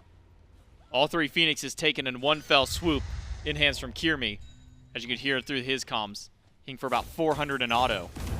Up on these birds. Revenge Tour will go for 1 more sweep across the Phoenixes. They've got a little more time to play with this Fire Giant. And for Scream to keep bouncing around here, Sot wants to try and stop this one. Revenge Tour want to end this game. Can they do so on this final push with adapting charging in? Let's jump into the comms of Revenge Tour to see what they can do to try and end this one out. I'm alive. I'm mid as well. Jing, wait, Aegis. Nice. We get mid. I'm back in there. Still coming back, still coming back. Come with me, come with me, come with me. I have heals, guys. Chill. We can win this, we can win this. Just Player left. We don't just heal. Okay, I don't have ulti. Still no active. I have. We go away from my bombs. Yeah. Okay. Just 2-1. Just How play many on 2. bombs? I have heal on 2. It's just Bombs and ton. It's a 2-1 into a root. Oath. Okay. Thunder. I silenced him, but I didn't hit him. Oh, almost got him. I'm giving you dash. A lot of damage. I can also Jing here. And we can just go. Can we, like, I missed. Janeway beats. I'm hitting Titan. Hit Tasha's Titan. on the left looking at me. Can we hit Titan? I'm hitting Titan. Oh my god. Yeah, we got it to half. We can go. Oh, bait stone. Can we commit? I put Guan here. Kill Guan, yeah. I can't hit. I have damage in 2. Oh, he on 2. We still have time. We have ulti 5. Jing's half. On my ulti, we can win. When's Susano ulti, guys? When's Susano ulti? I have ult in 10. I have ult in 10. 15. Okay, in 10 seconds, can we all in Titan and let the tanks just distract the carries? I'm gonna ult. Yeah. I can just face tank Jing Yeah, just go on the carries. Yeah, I'm going on the mirror. Everyone else I'm ulting. full hit Titan. Do not hit Titan. Yeah. I'm taking you away. I'm taking you away here. Can we kill it? Yes, we got it. Nice job. Let's go! Nice. Let's go. Woo! This shit is too easy in the solo lane, no? They gotta focus me more, Does that guarantee? That guarantees us what? Let's top 2? Go! Yeah. And then, okay, so we get money. Nice. This shit's too easy, bro. No? Good job. Wait, Just too easy, says Scream. The let's go into. Wait, that means we get money. Nice. Nice. Kyrmi knows where it's at. He knows what he's playing for. He said, you know what? I'm getting Deathbringer on as quickly as possible, and I'm putting some extra racks in our pocket. And that's exactly what he did. And we know Scream is just coasting in that solo lane. Says it's too easy playing in that lane. After a game like that, a performance on the Horus, I'm inclined to believe him. He spent a lot less time in the solo lane, really kind of embracing his true jungler mentality, rotating over towards these mid fights a lot.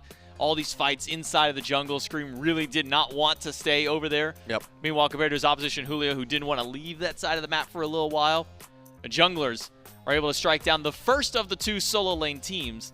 There's still one more solo lane team to try and hold up that banner that they had from being the previous winners.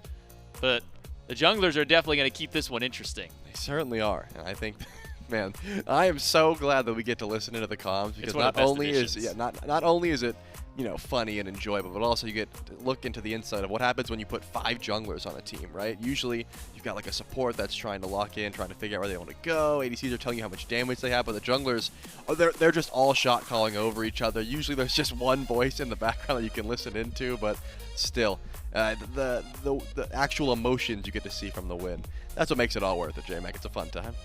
Not just that, I mean, hearing the back and forth between them throughout those comms, you hear Kyrmi sitting there saying, we are going to commit this. Everybody don't not hit the Titan.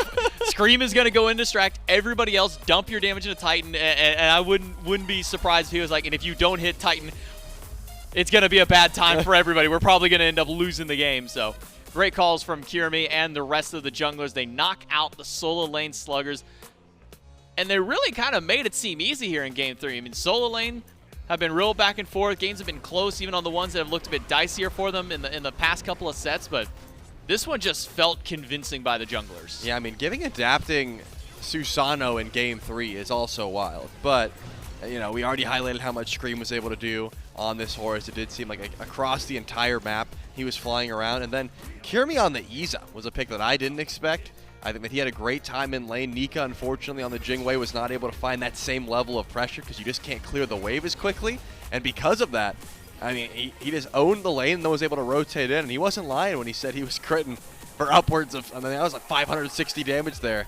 It's just continuously getting set up from his team. I think the Revenge Tour really did start working as a well-oiled machine. That was the big change-up. It was not 5 individual junglers playing on a squad. It was just one solid team.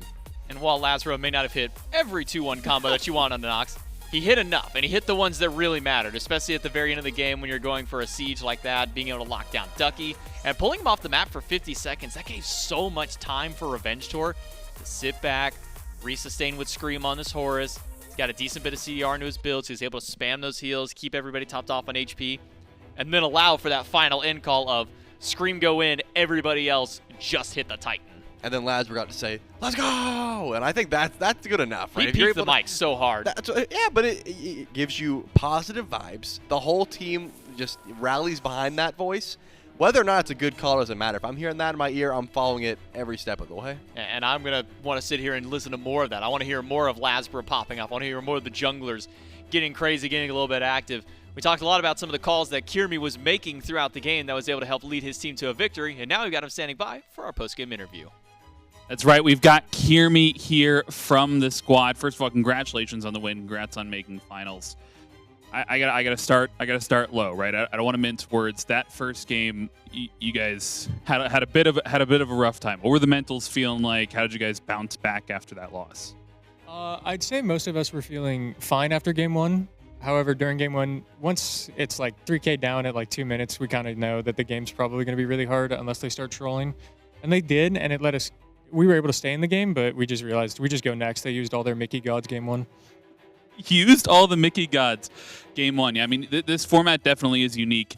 And putting all 5 junglers on a team, I mean, I'm interested who has really stepped up between the 5 of you guys to kind of control the shot calling. It certainly seemed at the end there, Scream was kind of stepping up and leading you guys. Has he been the one to make the calls and sort of lead the macro gameplay? It's a few of us. Adapting will let us know where he's strong, when he wants to fight, you know, where he can take his 1v1s, when he wants to farm and whatnot. LASBRA and I have taken over a lot of macro. Scream's really good at controlling both fights and macro with us. And I feel like a lot of it just kind of depends on who feels the strongest, right? So like in that Izanami game, you know, I'm like up 3,000 gold. It feels too easy to play the game. So I'm just calling a lot of what I think is good. But then when he's playing Rat, either earlier, I don't know if he played Rat this set, but definitely the set yesterday, you know, Scream's just calling everything on the map. So it's whoever's the strongest. Wow. Seamless communication there for Revenge Tour. Well, you're headed to the finals. You're either going to be going up against the remaining Soul Lane team or the NBKs, the carries, could meet you up against there. You have any preference on who you're facing or who would be more fun to beat? I want to beat Aqua so bad. I want to play Aqua and beat him again. It would be so fun. Some heavy words there. Well, congrats again on going to the finals. We'll throw it back to the desk to break it down. wants to beat Aqua. Not even the rest of the solo laners, the Fonzo fam as a whole. Kyrmi just wants to beat Aqua. That's all that matters for him in the finals. So he wants to see the solo laners find a win, so that way he can hand over a loss not just to both solo lane teams, but specifically to Aqua at the very end of that one. We can jump over to our bracket so you can see exactly how the rest of this portion of the bracket will play out. With a win for Revenge Tour 2-1, they knock out the Sololane Sluggers and send them home for this half of the bracket. Let's do wait with the Fonzo family and the NBKs, who will face off for our final match of today. Now, because we don't have any chance of a roll versus roll grand finals, means that Thursday will play out. We'll have 4 best of 3s with all of the individual rolls against each other, Hunter, Hunter, Mid, Mid, so on and so forth. Then Sunday, we'll open up our day with our final of the 5 rolls to play head-to-head against each other. And then a grand finals best of 5 on Sunday. Before we can get to the grand finals of Sunday, before we can even get to the roll versus roll, we got to figure out who's going to make it to the grand finals. We still got one more set to go through to see if it's going to be the Fonzo fam. Will the solo laners be able to have that chance to reign supreme for a second time, or are they going to get knocked out by the carries at the very end of it? You asking me, man? I don't know. I got to cast it. I'm not sure who's going to win that one It's yet. more of like a rhetorical That's one. Like, what I was hoping. You looked at me, though. He said, who's going to win, Trelly? Yeah, who's going to win, Trelly? Tell us. Trelly, who's going to... You're my analyst, Trelly. You got to do the hard-hitting analysis for me. Who's going to win this one? Well, the NBKs are natural-born killers, and the Fonzo family just are relatives of Fine, okay? And relatives of Fine, okay, are more powerful than natural-born killers. That's all I'm saying. So, might be seeing some solo lane make their way. Maybe if Kyrmi can get his wish, he can have a grand finals against Aquarius. We'll have to see if the solo laners can make it there or the carry's going to knock out the last solo lane team. We'll find out in our final set of the day right after this break.